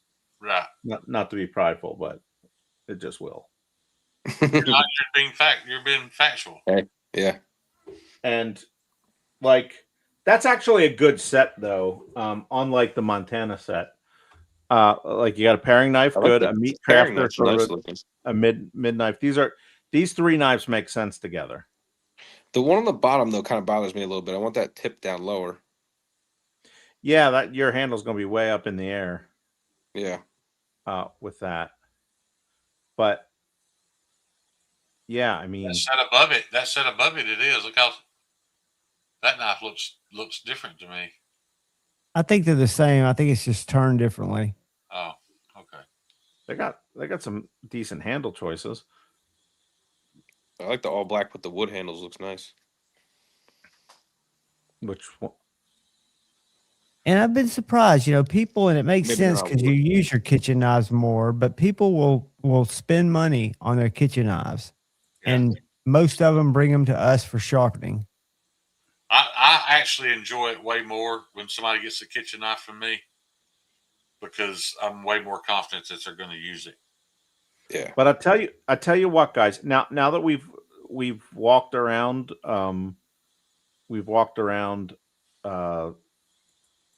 Benchmade land here a little bit. This D2 variant is absolutely, I don't know, this might actually be a glitch in their system. Looking at the other glitches in their system, it's very popular. It's probably because they still have several thousand of those D2 blades that they don't even have on the market, so they're just dumping them to get rid of them. It might be. That is a really good price. I think that may be I'm starting to want it again. The buck is $129.99. The buck, which is the size of a bug out, and that's in 154 cm. So I'd say that that Griptilian is a steal of a price. I You think should that put black with the blue looks pretty sharp. You should put the gray G10 on there. See what it looks like. I don't think they have G10. It's just they're Grivery. Oh, There's the gray boo. Grivery. Hey. I don't What- mind that. I don't either. I kind of like that one. Yeah, it's not bad. That's tactical. I think I like the blue best. I do like the blue. I'll probably end up losing that one. The green one. I already have that bright one, that bright green one, and I like it. Let's see. Hardware. Let's see what it looks like with the silver. Just, you know. See, it would take a real funky or something real unique with the blade or the steel to get me into that. Oh, look. They do have deep carry clips. Oh, well. Now this is settled. I think it's only going to add 15. It might not even add $15. I know you Shouldn't can buy add anything. Yeah, It should just be a swap, but yeah. You may add shipping. So the thumb stud. I don't know. What do you think? The black one? No, black for sure. If it doesn't change the body hardware, yeah, definitely. Don't you agree? Or should I make the body hardware black or silver too? I like it with black. I kind of like the black. But if you Black, like yeah. silver, I would want the silver to Stuff. match the clip. It might look totally different with the silver hardware matching the clip. Now I did make this silver. Should I make that black again? Yes. Let's see what it looks like. Oh yeah. Yeah, you think so? My tastes are different, but I think that looks unique. Yeah, that's a good looking knife. That is a good looking. Still 125. 125. Yeah. Come on. I just wouldn't buy it because I know I wouldn't carry it over a Spyderco. But I'll carry this over a Spyderco. That's an affliction that I have. This is better than a number of Spydercos. There's a number of Spydercos that are better than Yeah, that. I'm sure. Yeah, everything's gonna have a hard time kicking the shaman out of my pocket. Yeah. We've got a Manix 2. See my lightweight shaman? Yeah, I saw that. I'm super jelly about your Techno. Oh, the Techno. Yeah, Frayed and Lock. Jelly, like. This is a good looking knife for $125. I mean, this would be Creeley Blades buying it, like a research situation. Use code Creeley10. You buy that knife. You've justified it if you're researching it. Yeah, I'm learning. I'm working on my own folder. I understand and acknowledge the terms. Continue. And one day your website might be configured somewhat similar where they can choose scales, they can choose steels. What's the lead time on it? If you don't know anything about modern steels, I can see why you would have that opinion. It does take them forever to get it to you. Like one of those. That's kind of fun too because you forgot you ordered it. Yeah, you forget you ordered it. I wonder how much they are on the military website though, because they used to be significantly cheaper on the Army Air Force exchange site. The Benchmades were significantly cheaper. Yeah, you can buy them super cheap in the PX. Yeah. But you know what the number one selling knife across all military bases in the United States is? No. Gerber Paraframe. What? That's the top selling knife. Gerber what? The Gerber Paraframe is the top selling knife on military installations in the United States. What is that even? It's a $15 piece of junk that was the second knife I couldn't get an edge on.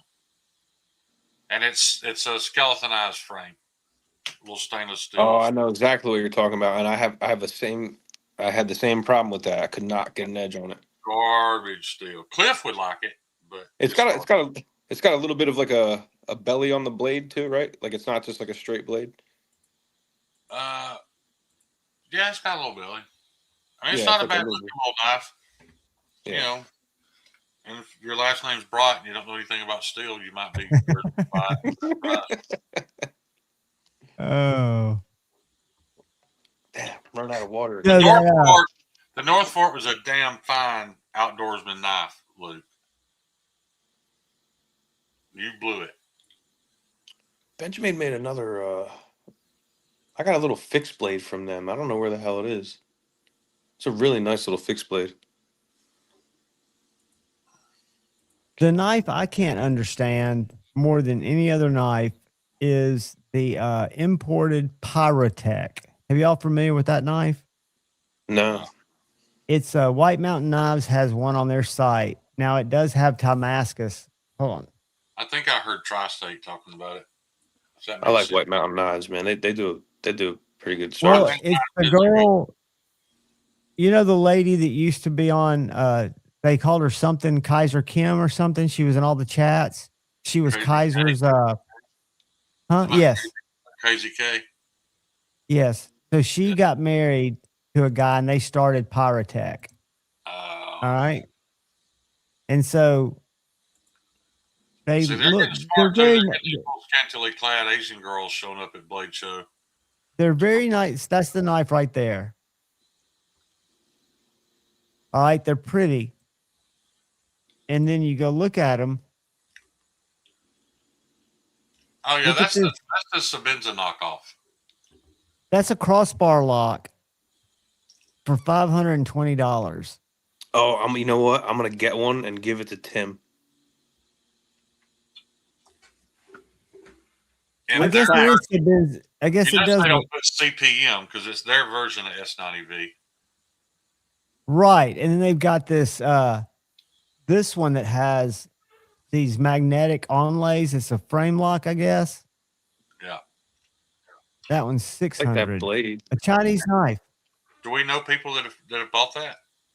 Yes. I don't know anybody that has, but I see them more than once, and I see them go out of stock.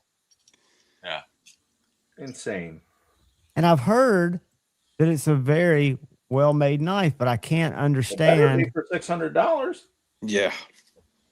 They have some steep competition. And these scales or these inlays are magnetic. So to me, that's kind of chintzy. We are now when I saw the into crossbar- custom folding knife dollar amounts. What's that? We are into custom folding knife dollar Right. amounts. You could go with that much money in your back pocket.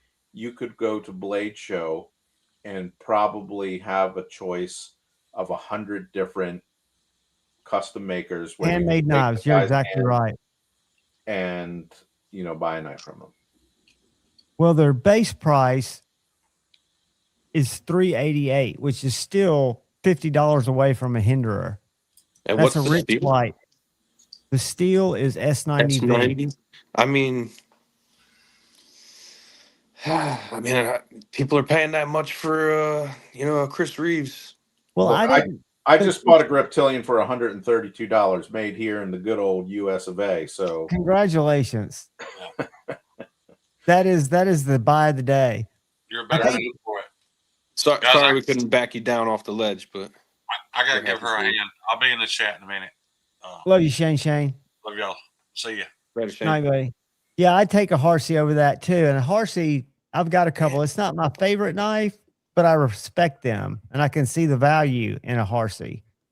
Again, I see a lot of the Chinese knives and I don't buy them anymore. That are bringing over $300. And I would say, well, maybe that's just tariffs, but it's not, because Kaiser is keeping their knives under 200 in most cases. To me, the knife looks every bit as well machined. Tolerance is as good, and the steels, maybe it's S45 instead of S90. for better or worse, one of the things you guys got to understand with these Chinese knives is the margins are outrageously better than with a domestic knife. They just are. Right. So they can eat a tariff and not have to raise their prices because they are so well insulated by that margin. Yeah. It's nuts the money these guys can make, and you can see it in the way in which they sponsor stuff at Blade shows. And TRM knives, great choice. A fantastic choice. As I was going to say, in terms of folding knives, I got 4 or 5 of them. But you're not going to get one of them for $132. I assure you that. No, but you can get them for under 300 in G10, which to me, for a knife of that caliber in a liner lock, it's not going to be as good of a deal as the Griptilian, but to me, it's a thin knife. It's a different knife, right? It's a It'll great be knife, but you're just moving into a different class. right. I'll take the TRM over the Pyrotech. well, I'll take it over the Benchmade at the same price. Absolutely. See, for me, they all kind of feel the same. Like to me, they're all a little bit the bug out, the TRMs, and the Griptilian both have that almost a flimsy. Like if I squeeze it, it just flexes. You know. You just like an overbuilt Not knife. the titanium. Yeah, that's true. You put Well, the yeah, titanium scales on, and they have full titanium scales. So even the G10, Yeah, I have one. It's super nice. TRM full titanium. yeah, I'm really looking forward to trying that Pitbull Auto. They're gonna have it Blade Show. Have you seen it?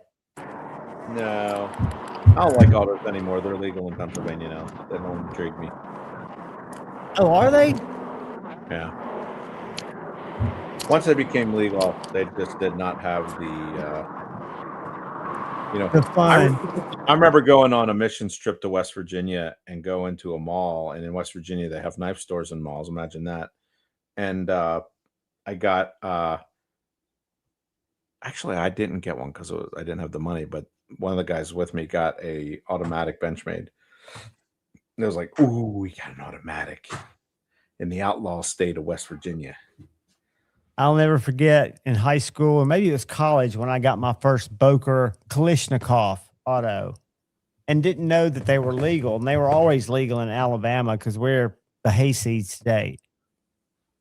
But for me, again, it's not a Bugsy type of knife, but a TRM is just a good cutting tool. Oh, yeah. Yeah, those are great. That, Yeah, I I need a knife that's not going to give when I squeeze it. You know, I don't like that. That feeling. one won't. Yeah, the Bulldog won't squeeze at all.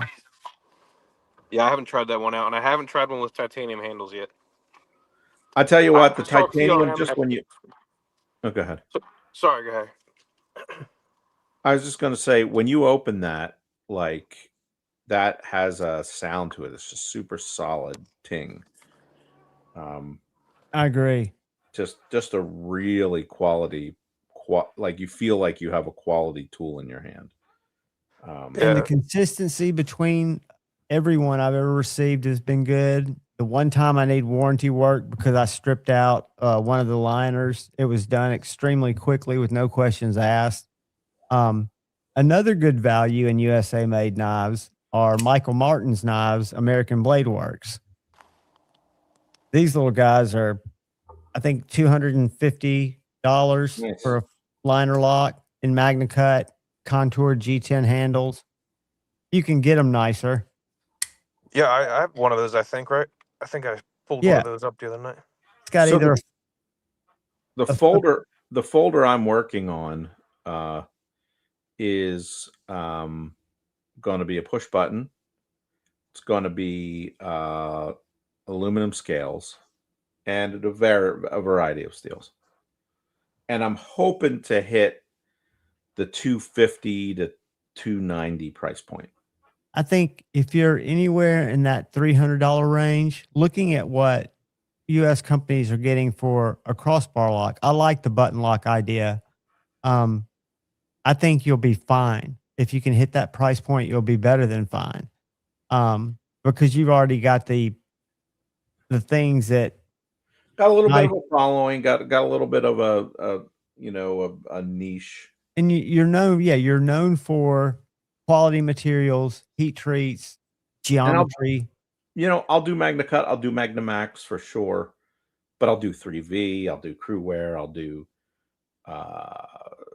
I'll do something like XHP, stuff like that. That's, these other companies aren't doing. They're only going to do Magna Cut, or cheap Chinese steel. Maybe S90B. If you need somebody to beat a couple of them up, let me know.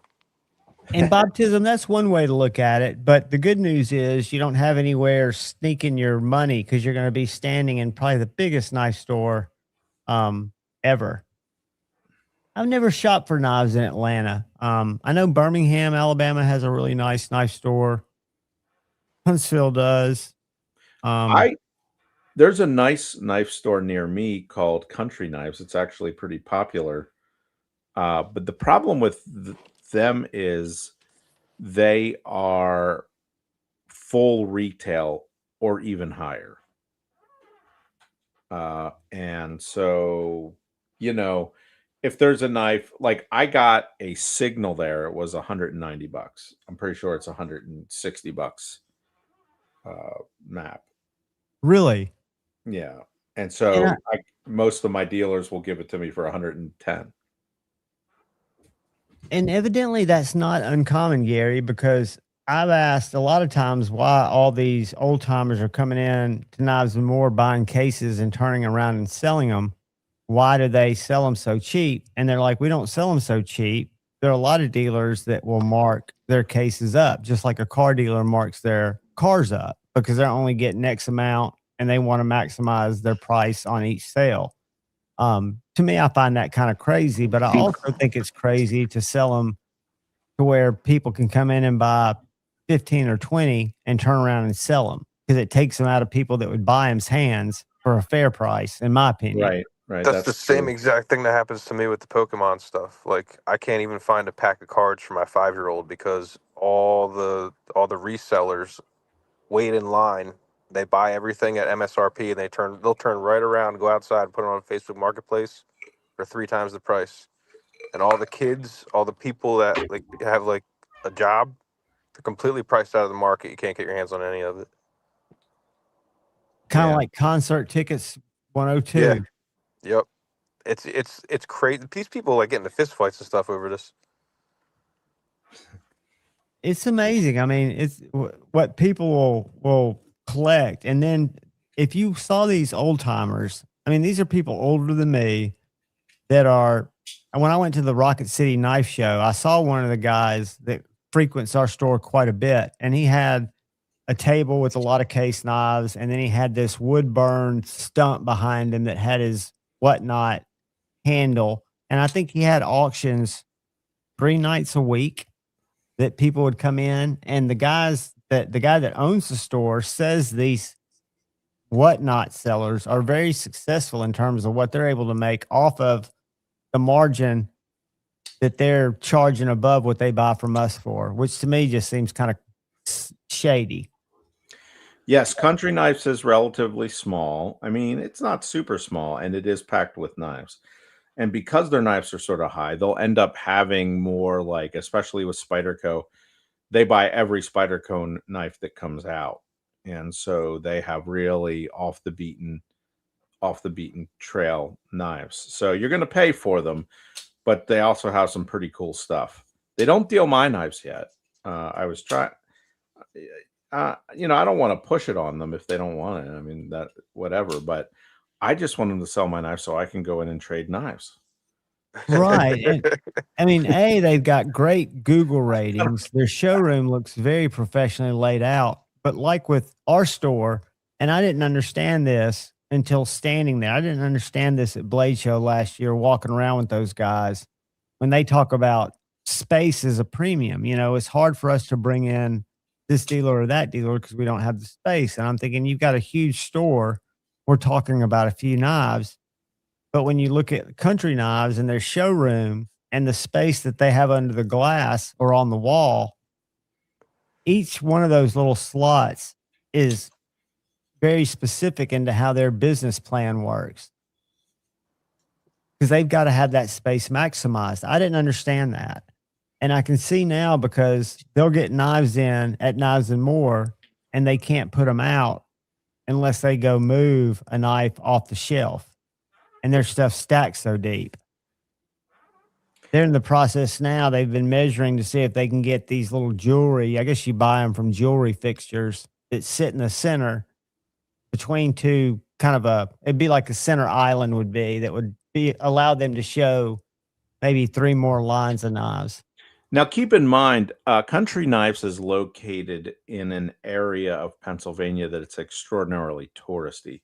It's in the center of Pennsylvania, Lancaster County, Dutch country, Amish.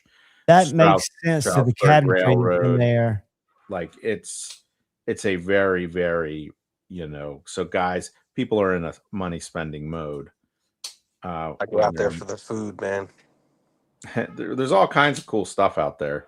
Well, the showroom looks amazing. Yeah, it's a neat store. There's tons of stuff. There's tons of stuff in it. That guy's been doing it a long time. He actually popped out and talked to me for quite a while. He loves to tell stories. But yeah, it's it's a cool little store. Yeah, and they carry. I'm looking through just some of the stuff they carry. They carry some interesting lines you don't see everywhere. Interesting. So one of the cool things they have, make like a trip out there.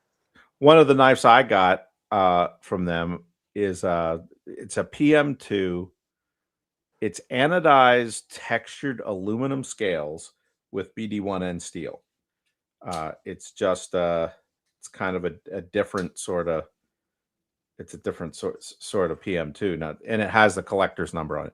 So if you don't know, they don't make a big deal of it, but Spyderco has a collecting program. Oh yeah.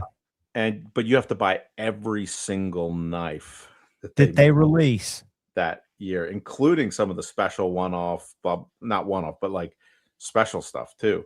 And so it's quite a commitment. And I think they might have 2 collectors numbers. So so that knife had a collector's number on it, which is kind of cool. Gary, I don't know if you're familiar with a guy named Justin. He has a channel, OCD for EDC.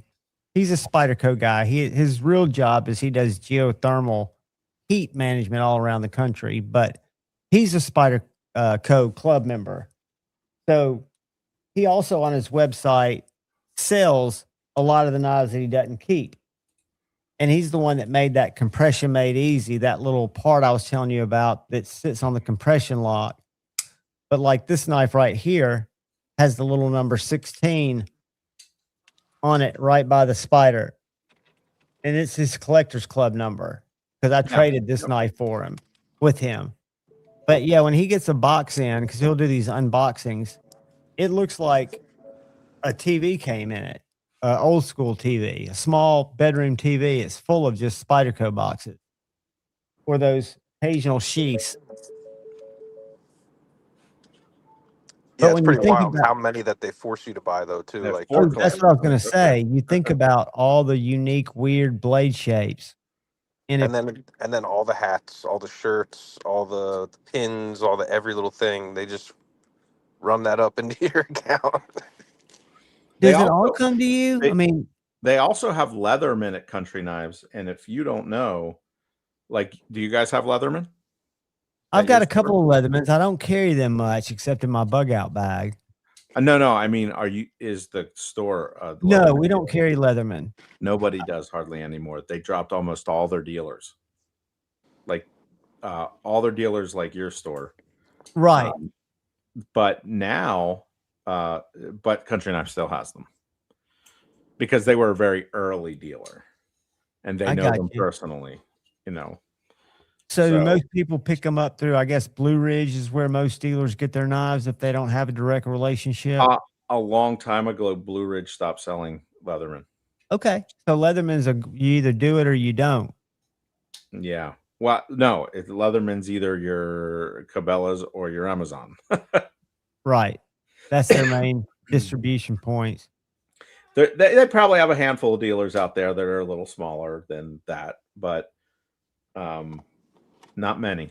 They've really cut down. I hate when companies do that because it's all these little companies out there selling these products for them, and then they just pull the carpet out from under them and, just want to do it with, big online stuff. See that, Bugsy? Yeah. That's a club knife. Yeah. I mean, so you get that stuff. Yeah, if you look at the Spydercos he's got listed, there's some that are normal, but most of them are, fully serrated or a little bit funky. I think he collects and keeps a pretty good number of them, but like, here's a collector's club. Harpy. Yeah. Oh, I remember that thing. So just some weird stuff you'll see on his page. A Collectors Club Spy Mano or Spy Nano. He'll probably have that Frayed and Lock Techno in there. Oh yeah, see if you find that. He might Should not have be. got it yet. Yeah, he probably hadn't gotten that yet, would he have? Oh, you may not have. You know, funny thing about this is they ordered this like before COVID. Apparently, that's how long this thing's been in the works. Yeah. The collectors, they get it kind of late though, don't they too? Yeah, they do. I think it's because they put them in batches before they send them to them, right? So they could have some that are Wire sitting. clip. I don't know if they're all wire clips. I like wire clips. Yeah. I'm a big fan of wire clips. I used to, the first thing I'd do is when I got a wire clip, would go to Lynch and get a wire clip replacement before I realized how well a wire clip really works. Yeah, I've had some issues with the ones on the Dragonfly after a while. Oh, They really? start to roll Hmm. like under the screw. If the screw gets a little bit weird, it'll roll a little bit and like pinch and turn under the thing. That's only if I'm like really leaning on it though that I've noticed anything. Right. But I that screw comes loose pretty easy. Yes, that screw does come loose. I had an interesting thing happen yesterday, and I don't think it's going to affect the knife, but it's definitely a forever issue. I was doing a bearing swap on BC EDC's B Sexy knife. You made it, and it's got really deep hardware, nice T8 hardware. And I was putting the clip back in, and one part of the clip you never have to release, so that screw stays in. And then the other part that takes the body apart, you screw back in. And I screwed it back in just with my hand screwdriver, fully seated it, and then the head twisted off. Oh, And I wasn't putting much pressure. It was just a weakness, I guess. I mean, Thanks for that information, Shane. the Harpy is a knife Hannibal Lecter. yeah. That's Is true. it really? Yuck. What's up, Gareth? Yeah, it was in Welcome the from movie. South Or Africa, brother. maybe it was even the bird version. Who knows? I'd like it with some fava beans. And Chianti. I had a guy come in today, interesting guy, asking for some movie knife, and the young guy that works there had to help him, and it was an out the front he was looking for, but it was some, I forget if it was the Joker or Batman Forever or something. I should have guessed because most knives, when people say in a movie, it's a scary switchblade out the front. You know, there was one knife I always wanted. It's called the Lord Vader, and they only made a few of them. It was a Microtech. It was sick. So, is anybody from the chat going to or have already bought one of those Griptilians for $120? Because don't sleep on it. That is a good deal. I don't care who you are. Gary's gonna have a whole bunch of these things. Gary's going to have a store. You're going to see him on WhatsApp. A bunch of D2 Griptilians next to his Telling you, Makos. that is a good deal. That's a good deal these days. Yeah, I was gonna say That's the best USA made priced knife I think I've ever seen. I mean, for a while, the Bel Air was priced very affordably at like, I think 170, and it's gone up now. The Misto's a good deal with MagnaCut. how much are like the Misto. Spyderco natives now? More. 'Cause that's a damn good knife. A Delica is about 98, but it's not US. Walmart ruined the native for everybody. All right, let's see. I love a native, man. That thing is freaking Spyderco locks up native. like a bank vault. All right. Here's one for $232. Damn, really? Spyderco native. Blade HQ. 161 for assault with FRN. Nice. I like the salt ones. This looks like a brown G10 in 15V for $225. It's a serious little knife. There's a native salt in the green for 161. Here's a native lightweight lockback FRN for 146. It's not too bad. Although that's going to be in BD1N. Oh, No, it's not. It's in Spy 27. That's actually, you're right. That is a good price. yeah. If you can look at That's decent. I really like the blade shape. It's really effective. G10, you're into like the 210, 211. We have got a Mannix new salt black G10 handle Mannix 2 for $198, under $200. So is your guy? Good deal. Is your knife shop want to sell my knives?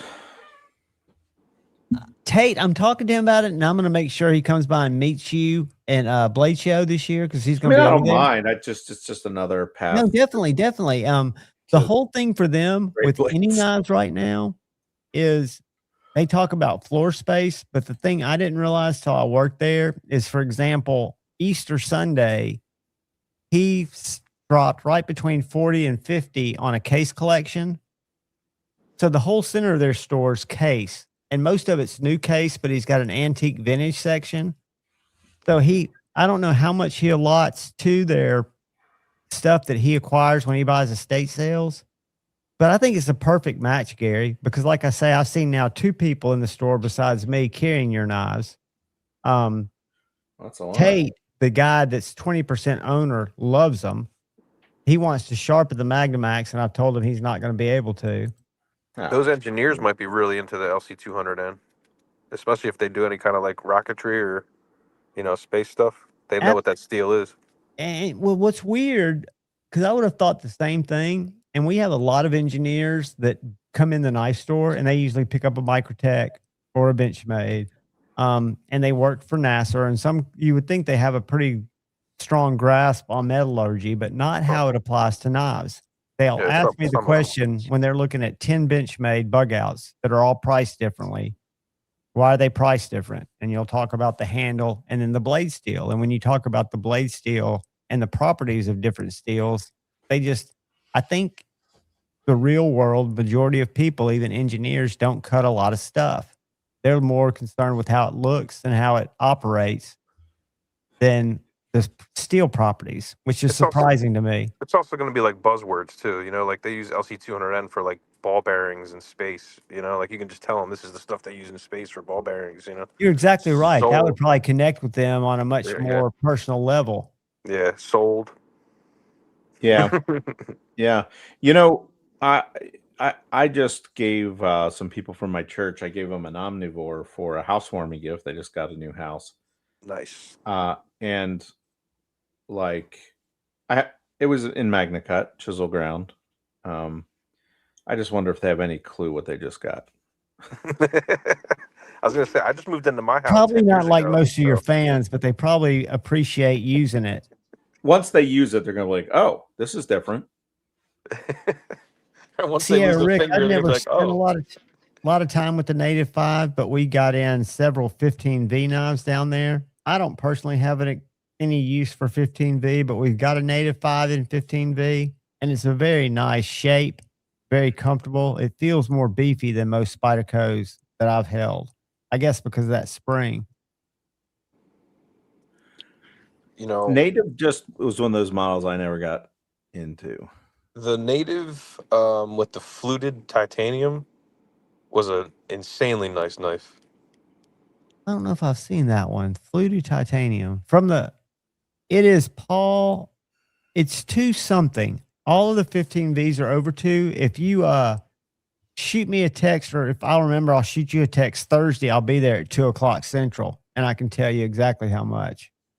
253 sounds like a number, but that could be the AR3 that we had. But you could get a Griptilian for 125. Exactly. I was surprised at how much the 15V added to any of those Spydercos. You got a Vanna White, like hold one up. They're nice. I think that's the secret you don't want people to know, because Benchmade may have something glitched in their site where they just took out the price of the blade. It could be something weird like that where their system's not even calculating in the blade. We're taking $75 off to go from D2 to S35. S35V or S35V. I And mean, you know the math don't math there, right? Shane's got to be right though. They must just have a ton of the D2 blades that they either didn't use or don't really want anymore or something.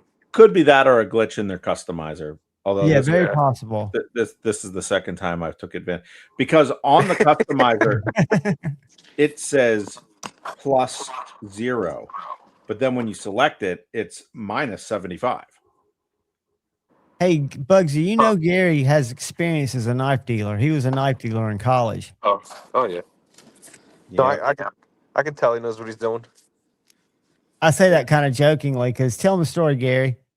Well, yeah, when I was in college, I convinced Blue Ridge that I was a knife store and got them to send me the catalog, and I get all my friends together and you had to make a $100 order, which back in like 95 was more money than it is today. And although it's still a minimum of $100, interestingly enough. But you were learning the inner workings of the knife industry and getting good deals at the same time. Well, so it was dealer cost, but then they'd have a clearance section too.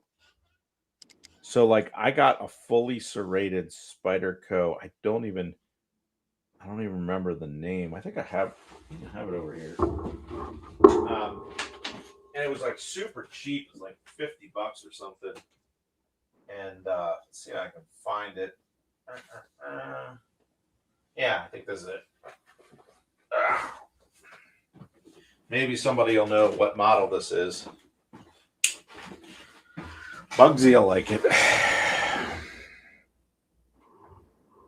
It's like an old clip. No, what is that? Fully serrated. It's not a police, right? No, it's much smaller. Yeah. It's got a lock back. This is classic Spyderco, though. It is. The clip screams Spyderco. It's almost like a Jess Horn-esque. I forget what they called this model, but yeah, I haven't made it for quite some time. Really nice. Lock back. I missed the worker. I loved that knife. Oh, that's like their original model. Yeah, I had one in G10 and it was really nice, but it was only a VG10 steel blade. But I really like that knife. It's like who would have thought that blade would have been so helpful? Oh yeah, great blade. Absolutely. Digging out splinters and shit. Spyderco, not quite as old. Oh yeah, there you go. What's that one called? What are they called? Dialox. And who's that a collaboration with? That's a wild looking blade. The Romanian dude. Okay. Yeah, imagine the time they spent extra just to get that blade all funky like that, We picked up 3 that I'm surprised at, and they're all over $150, but they're 80s models. They're FRN with FRN clips. They're some of the first knives they put clips on. They're all serrated. One's a sheep's foot, one's a pointy one. Yeah, a friend of mine would probably buy that because he had one that he busted the clip off of. He had it since he was like a little kid. They're obviously ultra rare, and they have the little black boxes that they came in. Ooh. Yeah, that's a classic. That is classic. Yeah, I like that one and the one with the American flag on it. This is like one of the original. This thing weighs like nothing. I can imagine that, mate. It feels weird in hand.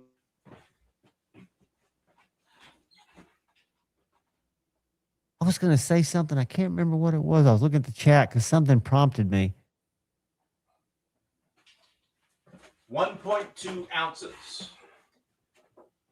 And that's got to be over a 2-inch blade. That is light. But check this lockout. Yeah. It's like a wire clip lock. How cool is that, though? That is cool. And very effective. It's kind of similar to those old locks that you see on those traditional knives that have that, what do you call it? Not a bolster lock. Yeah, it is a bolster lock, I guess. You know what I miss is the hood that the salsa had on it. The what? There's like a hood on top of the blade for like an opening mechanism. Oh yeah. That was nice. Here's a blast from the past. Who can tell me what this is?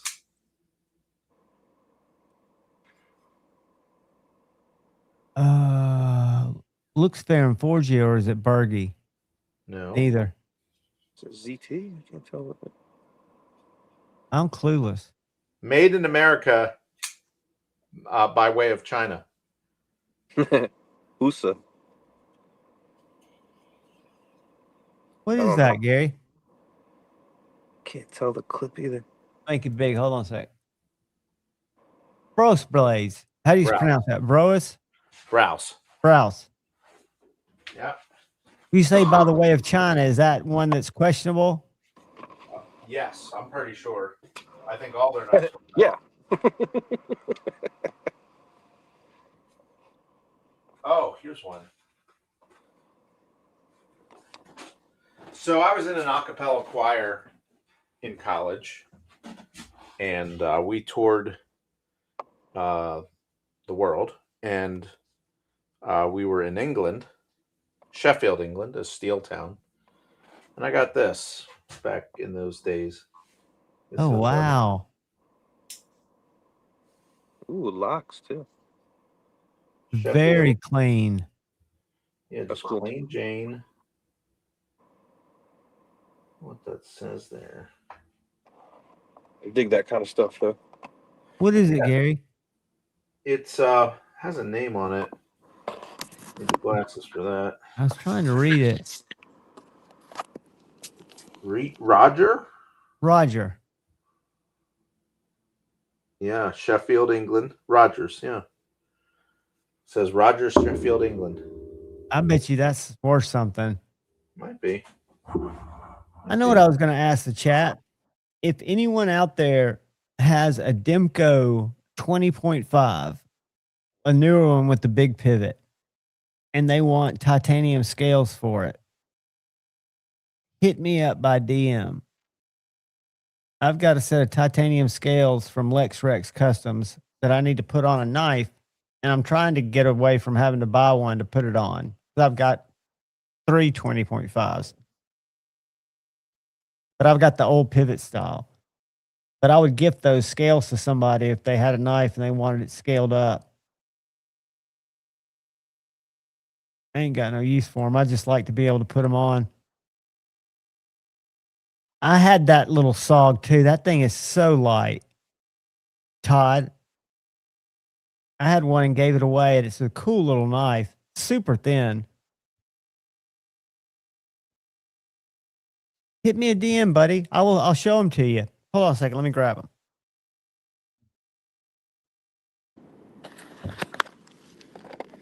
You want to see my bug out knife? Everybody's already seen it before, so it's not a big mystery. But probably can't see it.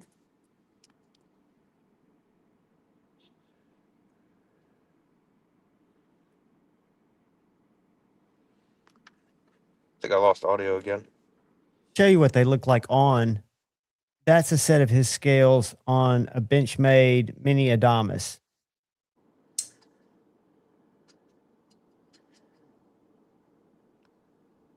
So that's the look. And then I've got them on a bug out. This is a set that he just started making.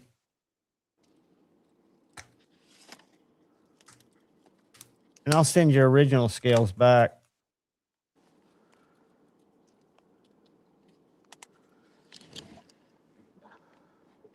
These are contoured.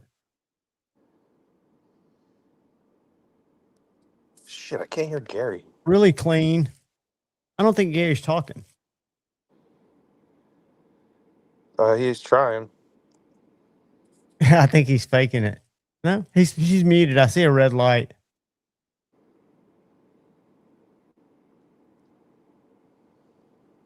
Hit me up, Bob Tism. I'll hook you up with these scales. Man, I really wish I could see the chat and be on here. Can you? Drives You me- can't. There we go. Drives me crazy. I don't even know how that got I shut want off. to. I want to engage with the guys, but I just fucking can't see it. I'm trying to think because when I go live from the store, I can't read any of the chat because I've got my phone turned backwards. The way that it's shooting the stuff. Okay, I was just commenting on they're talking about Cold Steel being the knife that they would trust and this, that, and the other. What in my knife dealing days, I mean, Cold Steel made some cool stuff, but they made some perfunctory garbage also that I wouldn't trust anything with. I mean, it's You know, all I was it's always super it's confused by hit or Cold miss. Steel. Like I like you said, I've gotten good products from them, and then I've gone and seen like I've seen them in like dollar bins. I don't know if there's like a like a fake copy of a Cold Steel, or something. But They I, do all grades of knives. I think from pot metal to the real nice stuff. I don't know. Like for the most part, even their high end stuff, I wouldn't think of as high end. It's like their highest end is like Spyderco quality. Correct. And none of Like, it's made here, is it? None of the Cold Steel. It's all made in Taiwan, right? they might have had a few. They might have had Yeah. a few U.S. models here and there. Okay. Yeah. They're What's his name again? The owner, Cold Steel. Thompson. Well, not anymore, but Yeah, I love that guy though. He's a madman. I love talking to him. yeah. I don't know. Was it you, Gary, telling me his non-compete had run out and he's getting ready to start doing stuff again, or was that somewhere else? So I hear from a reputable source that that would be cool. Remain unnamed. He's one of the few crazy bastards though that'll go use that out in like the Sahara somewhere. Like whatever he makes, he'll go use it.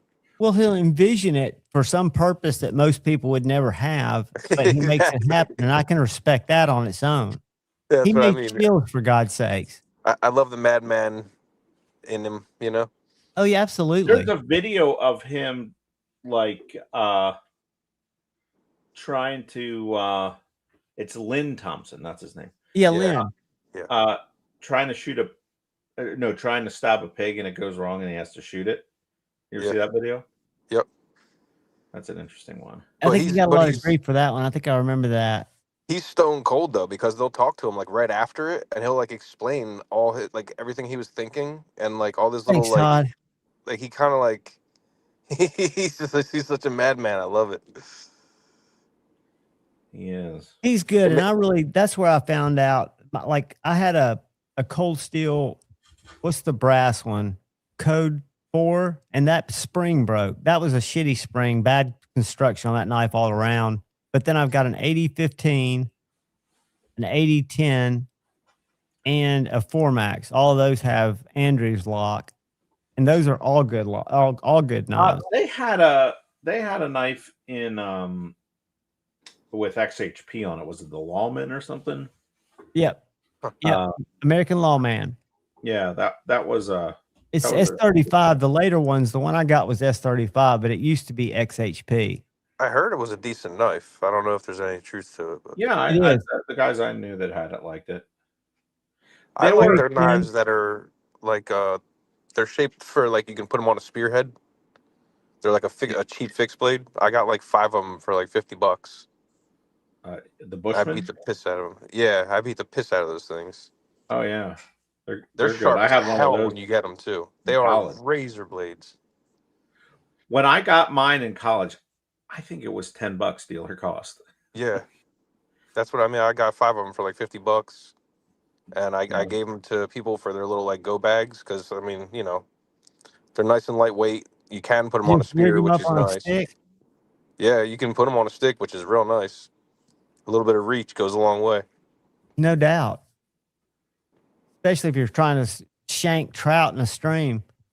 Yeah, defend yourself from anything, People forget how effective a spear is. A sharpened stick is like, it makes a human a god. Speaking of crazy shit, I was watching a kid. It was a video his dad took, and you don't see when it actually attacks. But have y'all seen that on Instagram? The kid that was calling turkeys, they're turkey hunting, and the bobcat walks up on him. And the dad's the one filming, and the kid's sitting there just still as he can be, and the bobcat takes a step, and then you see the camera drop, and they tell the story of the kid had like, I don't know, 20 stitches or something before the bobcat ran off. But he called that damn bobcat in. The bobcat, I guess, thought he was a turkey. And it wasn't much bigger than a house cat. I mean, when it walked up, you look at it, I was like, man, I thought bobcats were bigger than that. I saw a video the other day of a kid walk up to his mom at like the back door or something, and he's like, "Mom, can I bring it in?" And he's holding a bobcat like by the waist, like off the ground. Oh my God. That's I mean, funny. for all I know, it's AI video though. You know, these days.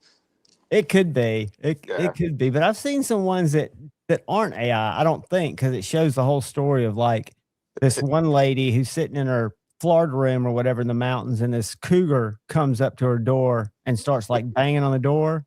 And she goes out, opens the door, and it leads her to the woods where her little cougar's trapped. Oh yeah, I And did hear something she about that. rescues it. And then for like the next, I forget how many years, they come back in the spring. Yeah, And she has video. I mean, it could be AI, but it's pretty cool.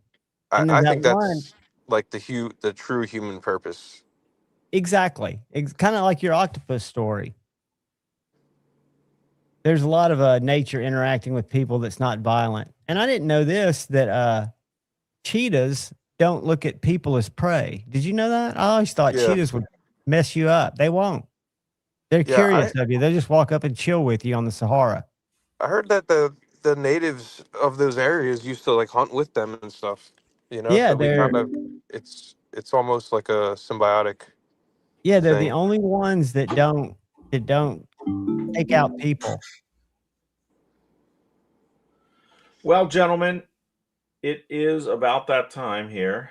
It has been that time. Gary, thanks for joining, dude. I always appreciate what you share. Yeah, good Yeah, to man. stop by. Appreciate it, man. I know you got real stuff to do. I don't Yeah. go until 2. Well, I'm off tomorrow, so I'm even better than that. Yeah, I got to get up, take the boy to school. But all right, Have a have a good great night. night, gentlemen. Thank you Gary, all. just so you know, Take you're care, nice buddy. well cut PVC. Yes, sir. Yes, sir. Better believe it. All right. Good night. Night, Later, man. buddy. But yeah,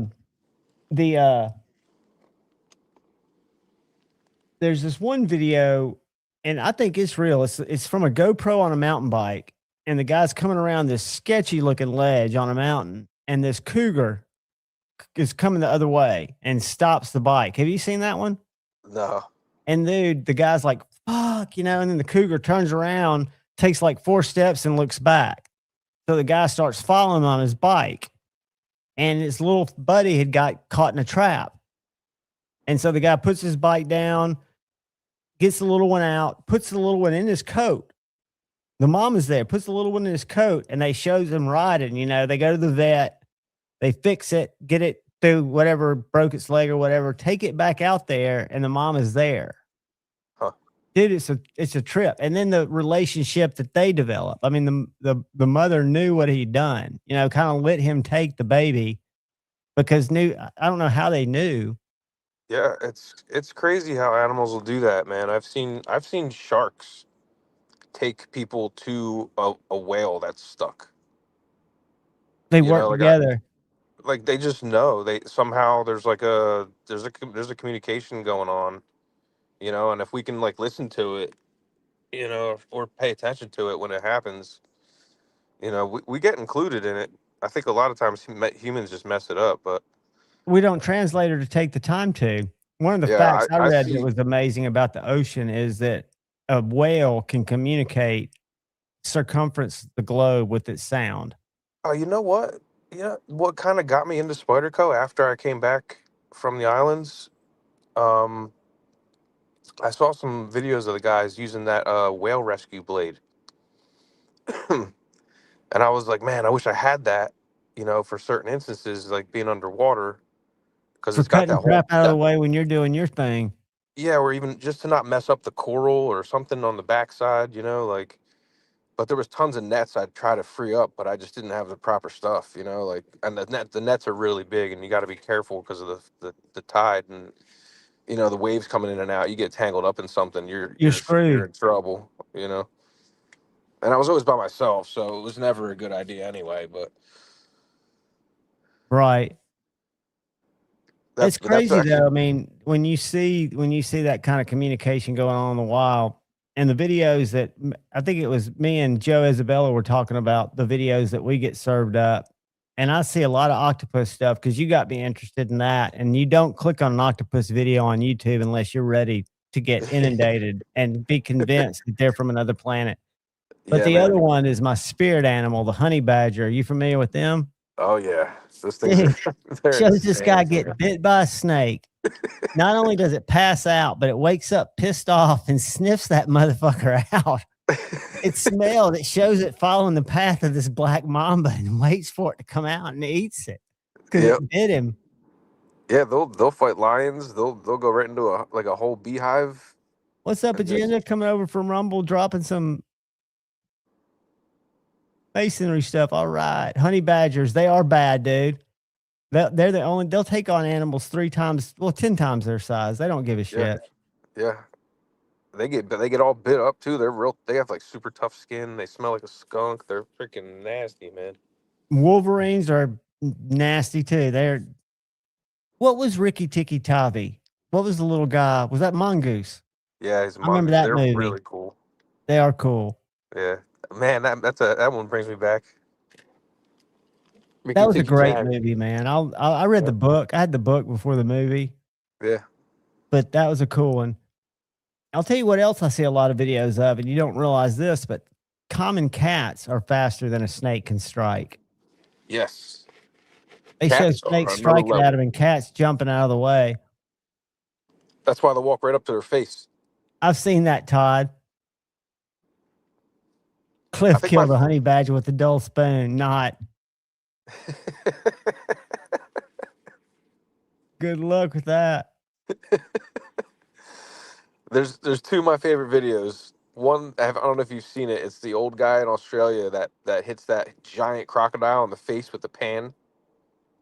I don't. The video starts and it's just like you see like a deck, like it looks like somebody's porch deck, and there's like a 14-foot like saltwater croc just like chilling right there, waiting for somebody to come down like the 3 or 4 steps to the ground. And I guess the one guy had enough of seeing the thing, and he got up and he grabbed a pan, like a cast iron pan, and he goes. And this guy was old enough that if he made a little slip on those steps, he wasn't going to recover. And that thing was I'm gonna trying just- to find one that's not copyrighted. I've got it right here. Hold on. He goes, "Get him, Tiger." Here you go. Does this look familiar? I can't see This it. is just that. Let me go back to a bigger one. Hold on. Yeah, if you start from the beginning, it's hilarious because his buddy's like, "Get him, Tiger," and you just swear this dude's gonna get eaten. Okay. Get him, Tiger. Get him, Tiger.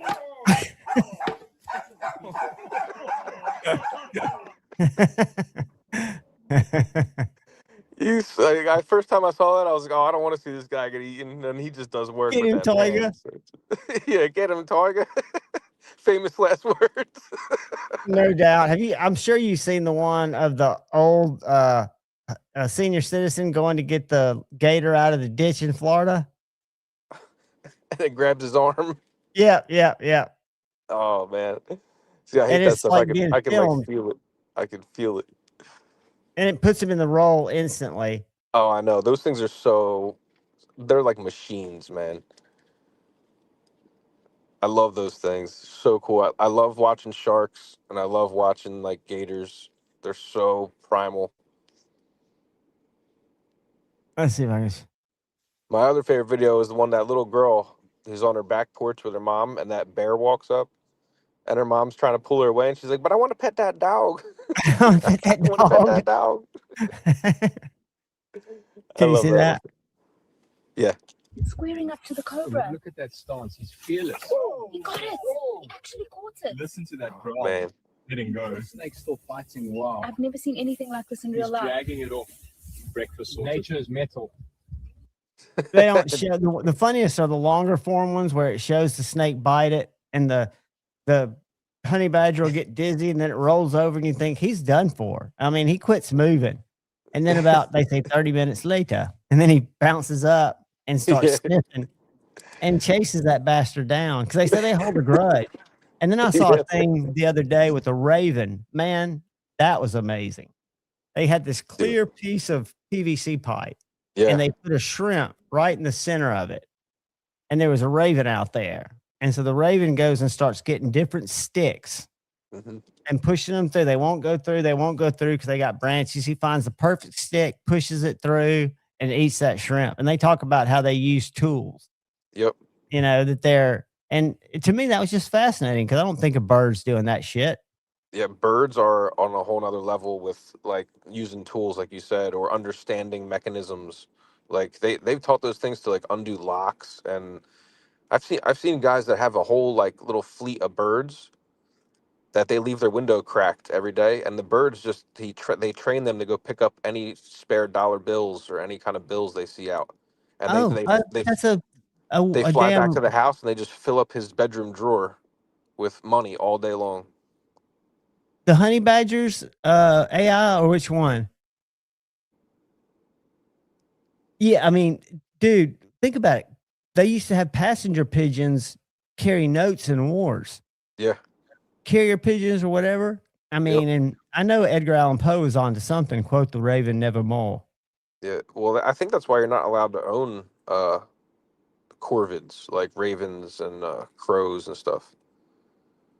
Well, I know that I've seen stuff about them holding a grudge. Like if somebody messes with one of their own, they'll like follow that guy for a generation Yeah, they get and mess pissed. with him. Yeah, you know what else I didn't know too is like hornets.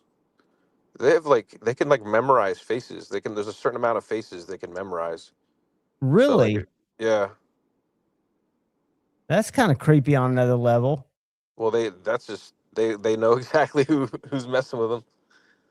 Yeah, I hate I hate a stinging object. I don't mind bees because I know they serve a purpose, but like wasps, the red wasps that we have here, and hornets Yeah. too, are just mean. They Yeah. sting for sport. Yeah. You know I what else figure I saw you might dig if you're talking about a whole nother level? I saw a study they did with plants, and apparently like so the study that had like 10 students in a room, they'd grow these plants individually, right? And then one night they would instruct one of the students to go in and tear up one of the plants. And the whole time that they're doing this, they have like the plants on these little like meters, like these little electronic meters, so Mhm. they can read the little electromagnetic signals that come from the plants. And the next day when they come in the room, they have that other student stay out of the room, and then they have all the other students come in the room and fix the plant that he damaged, right? But then they have the other student that did damage the plant walk into the room. As soon as he comes into the room, all the plants start sending out signals to each other They that can that communicate that there's he's the something dude dangerous. that Yeah, plants can identify individuals. dude, that gives me chills. Yeah, check that study out whenever you get a chance. It's really, really cool. It's way more involved than I gave it any kind of credit for. But I mean, that's very wild. yeah, there's some I don't kind of way that they communicate with electrical signals. I don't know what these things are called, but they're on my feed a lot too. Y'all know what this thing is? That's a red panda. Yeah, have you seen them fight? Yeah, I think I Look think at they're them. like a species all of their own. Like I think Yeah, they're but they rear up like that. I don't know if they're more dog, but you're right. I think they're literally one of the few animals that exist that are in their own, like they have their own species, like they're in their own category. They're not like from raccoons. They're not a bear. They're not a dog. they're not a monkey or anything Yeah, like that. They're just kind of their thing. yeah. I forget their scientific name, but it's like it's all its own. The animal kingdom's wild. There's also that in Madagascar or somewhere, there are these lemurs that are on this island, and they're these centipedes that are on that island. Have you seen that? Yeah, I And the think we centipede's might have watched. natural defense mechanism is they secrete this stuff to keep things from eating them.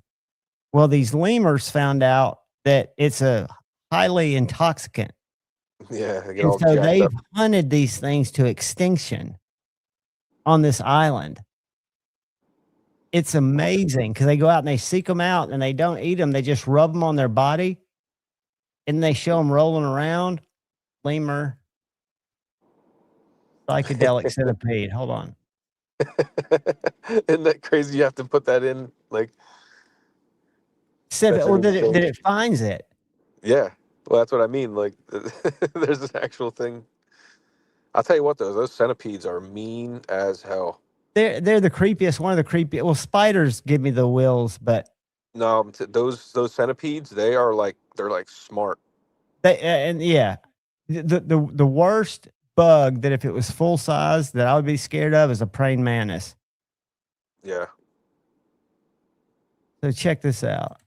I don't know. Those centipedes are they're the meanest little suckers, and they're so slick.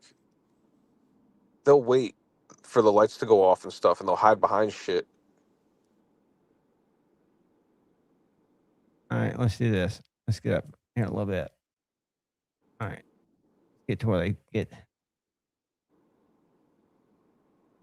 Can you see that lemur? Yeah.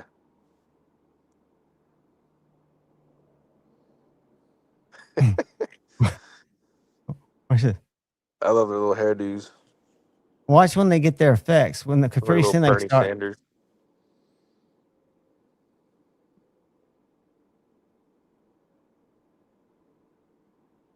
Look at those bug eyes.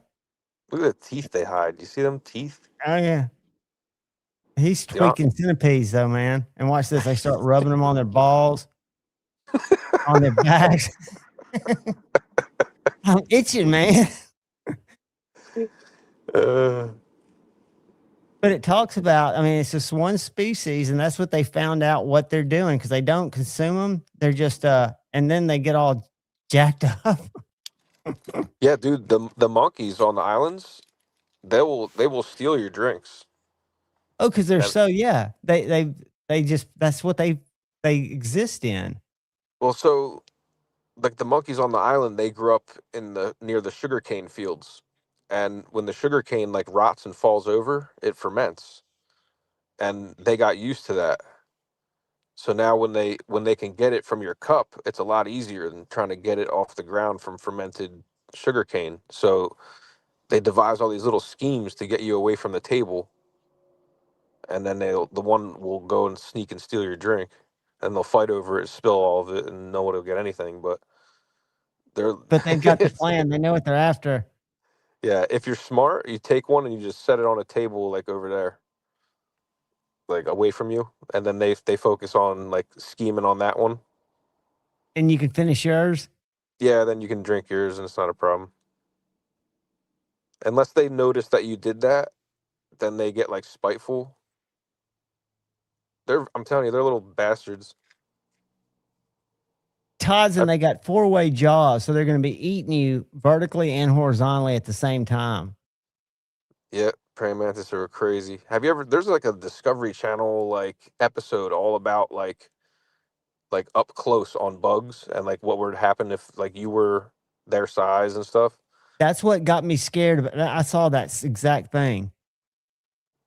And Dude, just all some of the battles between praying mantises and wasps and stuff like that they have on that super high def close up footage. It's just brutal. And dude, they're like armored weapons. Like even though like the way their jaws look like the things that we use to like cut steel and Oh yeah, like, tires and shit. Like they just and the they have pressure. like layers If you of take them. that pressure, that jaw pressure on that insect level, and you make it grow, it's just undeniable force. Yeah, and it's like unbelievably strong. Even like those like rhino beetles, like for their size, they're like the strongest thing on the planet. Oh, those pinching beetles, those big ones. They got like a big like thing on. They like flip each other over. Okay, I got you. But It's that like little that little flipping action that they do to flip each other over when they battle or whatever or mate or whatever, it's literally like one of the strongest motions like on the planet. That's classic, Derek. Like per size. What do you say? Goddamn you, monkey! Stay away from my cheesy poos, Cartman. Yo, no joke. I tried to give a monkey like a lychee, like a whole branch with little lychee fruits on it because his owner left them tied up outside for like a long time, and that thing tried to rip my face off. Like I don't. It almost got me. If it didn't have a leash on, I'd be missing a part of my nose right now, no doubt. Yeah, they're not only cunning, they're brutal, dude.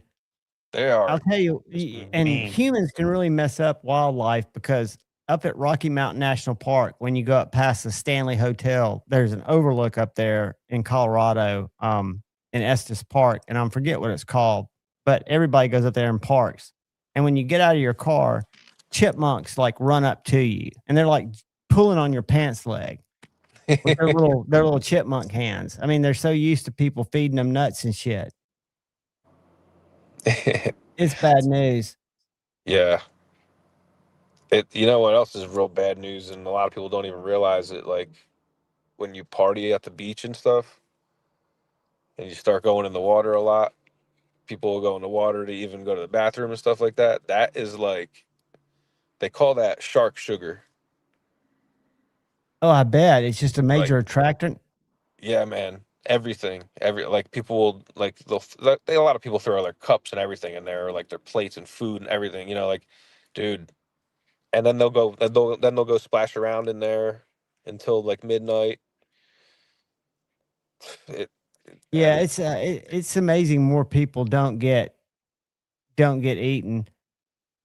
because they're What's there. what's wild is I don't know if y'all follow these studies about rivers and oceans even and the trace elements of drugs they're finding in the fish. Have you heard about that, Bugsy?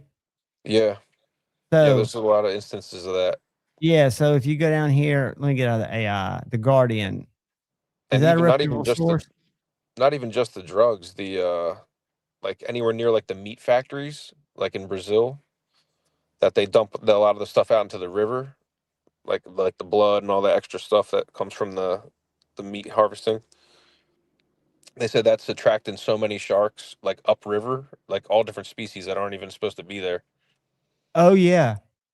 Oh, And there's there's that like all kinds that of hormones and stuff that's with it. that's changing the way that they not only behave but grow, right? Yeah, they're just like they're becoming like way more aggressive because we put a lot of hormones and stuff in the meat, and then a lot of that runoff and dump off is like industrial, and they're in that stuff, and they're getting like much closer to shore and much further up into their freshwater like estuaries and rivers and stuff. I was trying to find there's a video and it's brutal. I saw it first on Joe Rogan, but it's in India, Iraq, or somewhere, and it's this family filming on a beach and this guy swimming and he gets taken by a shark and he's screaming and the shark flips him up. You know, you can see his feet come out.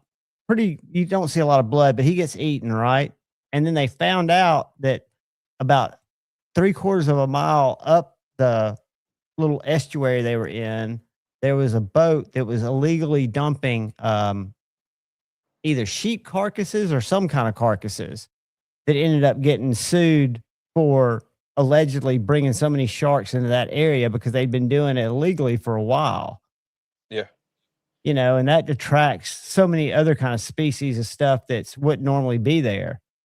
Yep. It just fires everything up. Like it's non-typical. If it's not typical for the area, you cause a lot of like a lot of energy happens.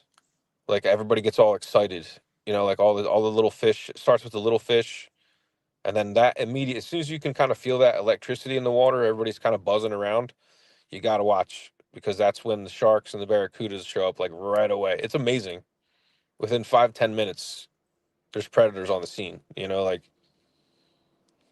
that's kind of what I used to do. I'd spear a fish, and then I'd tie that bag to a rock, and I'd wait. Like I wouldn't have to wait long at all. I just have to watch my ass. Because But were like, you luring stuff away from swimmers or? and I was luring stuff into me. Some people would be like, "Yeah, I want shark, or I want, a tarpon, or some kind of, or a barracuda." The islanders like to eat weird stuff, and I always tell them not to, but they don't listen. So they want a lot of the different reef fish, and I would try to just get them what they wanted. You know, their grandma used to make a soup out of something or other, so that's what they want. Or they like to salt barracuda, even though it's not smart to eat barracuda, really. Is it because it's bony or got a lot of toxins? I mean, it doesn't taste that great, and it can have a lot of what's called like reef sickness. Like if it eats a lot of the fish that eat off the reef, if the reef's not like clean, or if there's like a lot of metal and like shipwreck stuff there, It can be toxic.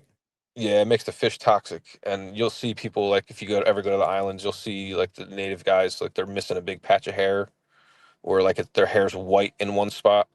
From the different poisons that they've ingested through the fish. Yeah, and it hits you super hard, and it's like sometimes it lasts like 6 months to a year, and you're just not well. Damn. The other thing I've been seeing on YouTube talk about weird animals is these giant anaconda sightings in the Amazon. The one falling out of the tree. Have you seen that video? Yeah, I think a lot of those ones are AI. Fake. Yeah, they But at the could same be. time, I will not discount the fact there could be a monster species or something out there. You know, I don't know if you ever seen there's like an island between like us and Russia where there's these bears that live there, and they're literally like 14 feet tall if they stand up, and like twice the size of like a regular brown bear. They call the one Really? bear they call the one bear grandfather bear. You should see this thing. It looks like a damn school bus. What else is on the island that they're eating? Um, they swim from island to island. I think they hunt like fish and like elk and like probably moose.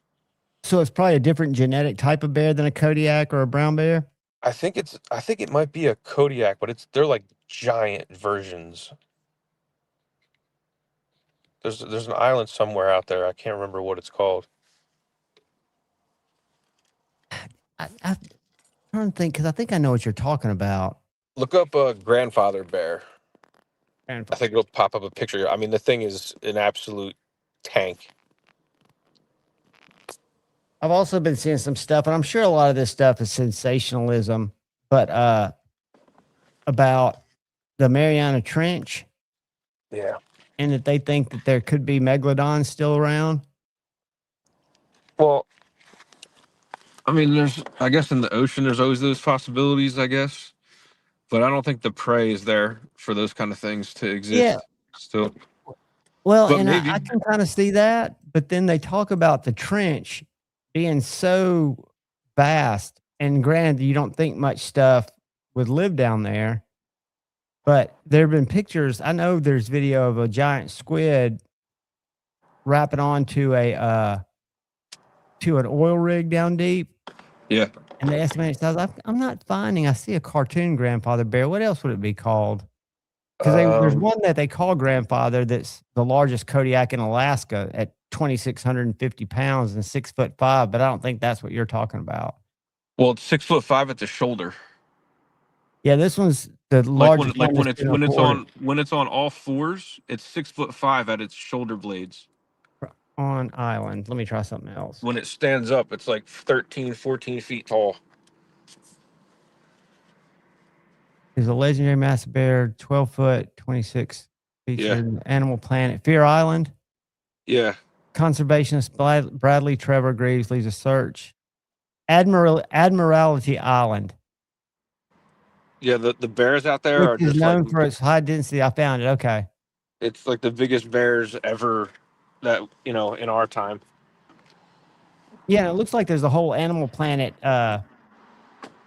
thing on it. Here's the picture of it. You can't really see the size of that guy. Let me know if it's too loud out here, man. I'll turn my volume off. It's not, buddy. Oh my God. Yeah, dude, look at that thing. Oh my God. That looks like one of those steroided up kangaroos you see from time to time. Yeah, it's like a bear. It's like 2 times like a regular grizzly bear. That's crazy. Yeah, Baptism. If you remember, hit me up on Instagram or shoot me an email at Javon's. Let me see if I can put it up here, and I'll talk to you about getting you these scales if you'll let me install them and film it. And I won't mess up your knife, and I'll send you your scales back too, your originals. I just don't have any use for it, and I feel bad. I talked to Lex and I was like, dude, these scales aren't gonna fit on my. They'll fit, but they won't look right. I would look like an albino Ethiopian hairless Sasquatch. I would look like a pygmy albino Ethiopian hairless Sasquatch. Have you ever seen a hairless bear? No. It looks like an evil giant rat. Are they like mutants? Some that are just born with that hair? Well, no, I think I saw one that was like a poor bear that had like some kind of a mange issue or something. I've got you because I've heard people say that Chupacabra could be like a mangy. Is it a bear? I don't believe it is. I believe it's a different species because I've seen, and it could be AI. I've seen a lot of closed caption footage of weird shit jumping No, into pins. they found some kind of weird. Uh, I think it's some kind of like mixed breed, like weird ass dog thing. It has like like really long claws though, and like weird teeth. It's probably some damn experiment from the government. Yeah, exactly. That's like they started trying to cross stuff. Yeah. Yeah, we know that the government has no bounds on the crazy shit that they'll do. Did you see Tim Burchett recently? He's a representative from Tennessee, talking No, about how we know that aliens exist deep in our oceans, and they're going to be releasing all kinds of shit soon. And then I did see that. Matt Gates was talking about how that there's human alien hybrid programs going on I've heard. and all this stuff. It's just weird that they're talking about it. And You let know? me tell you something, dude. They show pictures of people in Congress that are shifting kind of right there on screen, little glitches. I don't know if it's AI or what, but I see a lot of that stuff. And remember the lady on the plane who freaked out because she saw the guy who had the lizard eyes? Yeah. She's never been really proved a freak, but the thing that's interesting to look into, and I don't know how much of it's lore, but it goes with that aliens having access and have been here. We had a pack with them a long time ago, but Antarctica. Have you looked into Antarctica and why you can't go there? Yeah, I just know why we really can't go there, and so I'm not sure. What's the real reason? I'm curious because is it Well, because of because international treaties? there's a lot of that kind of stuff going on, but it's also like biologically sealed. The penguins Okay, and so it stuff hasn't there, been they have polluted. they have zero bacteria at all. Like, so I think they learned this lesson when they went to like the Komodo Islands and stuff like that. Okay. Because one researcher took a shit somewhere, and he had like a seed in his shit, and that seed grew a bunch of plants that were non-native to the place. So they had Oh, to go. wow. They had to go and back and fucking mitigate or I forget what they call that. Take that plant Reclaim out it or completely. whatever. Yeah, so that was like a whole thing. So now if you're gonna go to a place like that for like 6 months, you have to be on like a very specific diet. So do So they that have research people in Antarctica? oh yeah, all the time. Okay. Well, because But to me, I would that think stuff's probably like accounted for and like sealed. You know what I mean? Like everything in like an aerospace bag. Like right. It just seems to me that the government would care less about that and more about secret shit that they're doing, knowing well, what the government's done in the past. there's definitely that, but the reason that like you can't just roll a boat up there is because of biodiversity or lack thereof. You'll end up making everything sick or fucking killing everything on the island. Well, maybe it's not Antarctica. It's the South Pole that I'm talking about. Yeah. The South Pole, that's land, right? The South Pole is a land mass. The North Pole is Antarctica, which is an ocean or a water mass. I think the one up north is mostly ice. I think the one down south there's a large land Ice covered mass. land, yeah. Yeah. And that's the one that's allegedly alien bases, and there's a wall that the flat earthers cling to. Except I think that Atlas kind of threw that off a little bit when it came back in shooting video. Well, Admiral Byrd and all his stories. I don't know if you ever heard about him, but he claimed all kinds of crazy stuff when he went flying down there. and he was like a really trusted person. So Yeah. Yeah. About like all kinds of not only interference, but like weird stuff just showing up in the same place. And just, well, he claimed to fly into the center of the Earth. That there's a massive opening that he flew his plane into. that's it doesn't, man, there's so much that we don't know. I was amazed to hear, and I'm sure chat cares about this, but we've explored less of the ocean than we have of space around us. Yeah, the pressure is almost impossible to overcome. Right. There are a lot of reasons NASA abandoned the deep space program. Like a vacuum is easier than water pressure Right. to deal with. And But then you've then got those again, did they actually ever even go to fucking space? Because they faked so much of it that I can't necessarily believe any of it. and I come from the rocket program, and I can't without a doubt say, because I know my grandfather would have thought he was doing something legitimate. He wouldn't have known. He was pushing buttons, doing calculations. Yeah. And they couldn't, I think the more people that would have been in on it, the more chances it would to leak. So you'd have to have a lot of those people complicit. Yeah, I think they just don't want to show us the real stuff for whatever reason. They always show us some like faked up shit for some I reason. wonder if they think that we'll just panic, or if it's more likely that, if you want to go out on a limb, that we have some kind of intrinsic agreement with them, and that's where our technology and all that shit comes from. Yeah, And I bet, yeah. allegedly we give them what they want so they don't come kill us and take us over. Who was it? Ben Rich, I think he was like the head of Lockheed Skunk Works or something, said in the 60s, if you've ever thought about it or conceived of it or saw it on Star Trek, we already have it. Yeah, I mean, it makes sense. In the 60s. So imagine if that's true, the difference between their technology and ours. And ours. Yeah, I mean, what we have now is allegedly there's stuff being deployed in some of these different theaters that nobody knew anybody had on all sides. These weapons that I don't think we hear about in the media when they're used. But like beams that can disrupt UAVs and all kinds of stuff. And then to me, what's amazing, not amazing, but it's ingenious. If you look at the Russian supply routes, or some of them where that Ukrainian war's happening, they've got the whole road covered in just netting. And that netting is so effective because it catches the drones coming in to hit the convoys. They get stuck in that netting that's like 15 feet above. Yeah, did you see how much of that fiber optic cable that they have to pull out of the fields and stuff? Isn't that crazy? How do they even logistically do that? Dude, I don't know. That's like a nightmare job. It's miles and miles and miles of line. And you think about what conditions you're doing that under. It's just like, fuck. Hard to I mean, I wind. gotta say though, we've been told our whole life that Russia's like the big, bad, scary bad guy, but they've been fighting that war pretty, like with like gloves on. They haven't really gone like ape shit. That's true. I think, again, I think when it comes down to it, there's this bigger coordinated effort that we're not all privy to. Yeah, I agree 100%. So where are you working this week, buddy? I'm in Maryland, right near DC. Are you is your day spent way off the ground, or? Not today. I was on the ground most of the day because I was taking the ground wires that are sticking out of the ground that we did before they put all the steel up. We take that wire, bring it over to the steel, and then I have to do like a CAD weld, which is like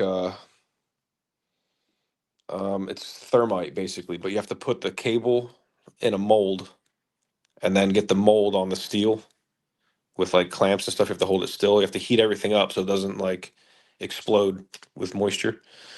Because when you put the thermite in and you ignite it, it gets as hot as like the surface of the sun, and it melts all the steel and the copper together as one. And does that then diffuse the energy strikes better, or? No, it just makes a permanent bond. From the steel to the copper cable. I got because I mean, we can do it with a mechanical fitting, but you don't. I mean, you're better off do with it a once fitting and not that's have not to. going to ever come off. So, is it the whole project that you do that you start with that and finish with a completed system that you'll be there till it's done? Yeah, we bounce around a lot. We're not like a lot of other trades, but we can actually be on a site for a while. I got you, because other stuff has to happen in between your stages. Yeah, we have so many phases for every job. We're there before the structure's there at all. Like when it's a hole in the ground, we're there. And then we come back when the foundation's there. And then we come back when the steel goes up. And we come back when the decking goes on. We come back when the roofing material goes on. Because for every layer that they install, I got you. we have to build up through it. And probably get certifications or get your sign-offs on each one of those layers. Yeah, well, we're Permit- like we're an international company at this point, and we have our systems are all based off of photographs and videos. Inspectors don't really come out to our jobs very often, Oh, I got you. unless it's like a military site or something. Because it's systemized enough to where. Yeah, we earn some kind of like our company's kind of gotten some kind of like trusted credit or something with the inspection. D-Metal says you're in his backyard, brother. He says he's in Baltimore. Oh, nice. Yeah, I'm not far from Baltimore. I'm trying to remember the name of the town I'm in, but What time's your day start? whenever I feel like it. Okay, so you got a little bit of flexibility I mean, I usually get there by 6, but early.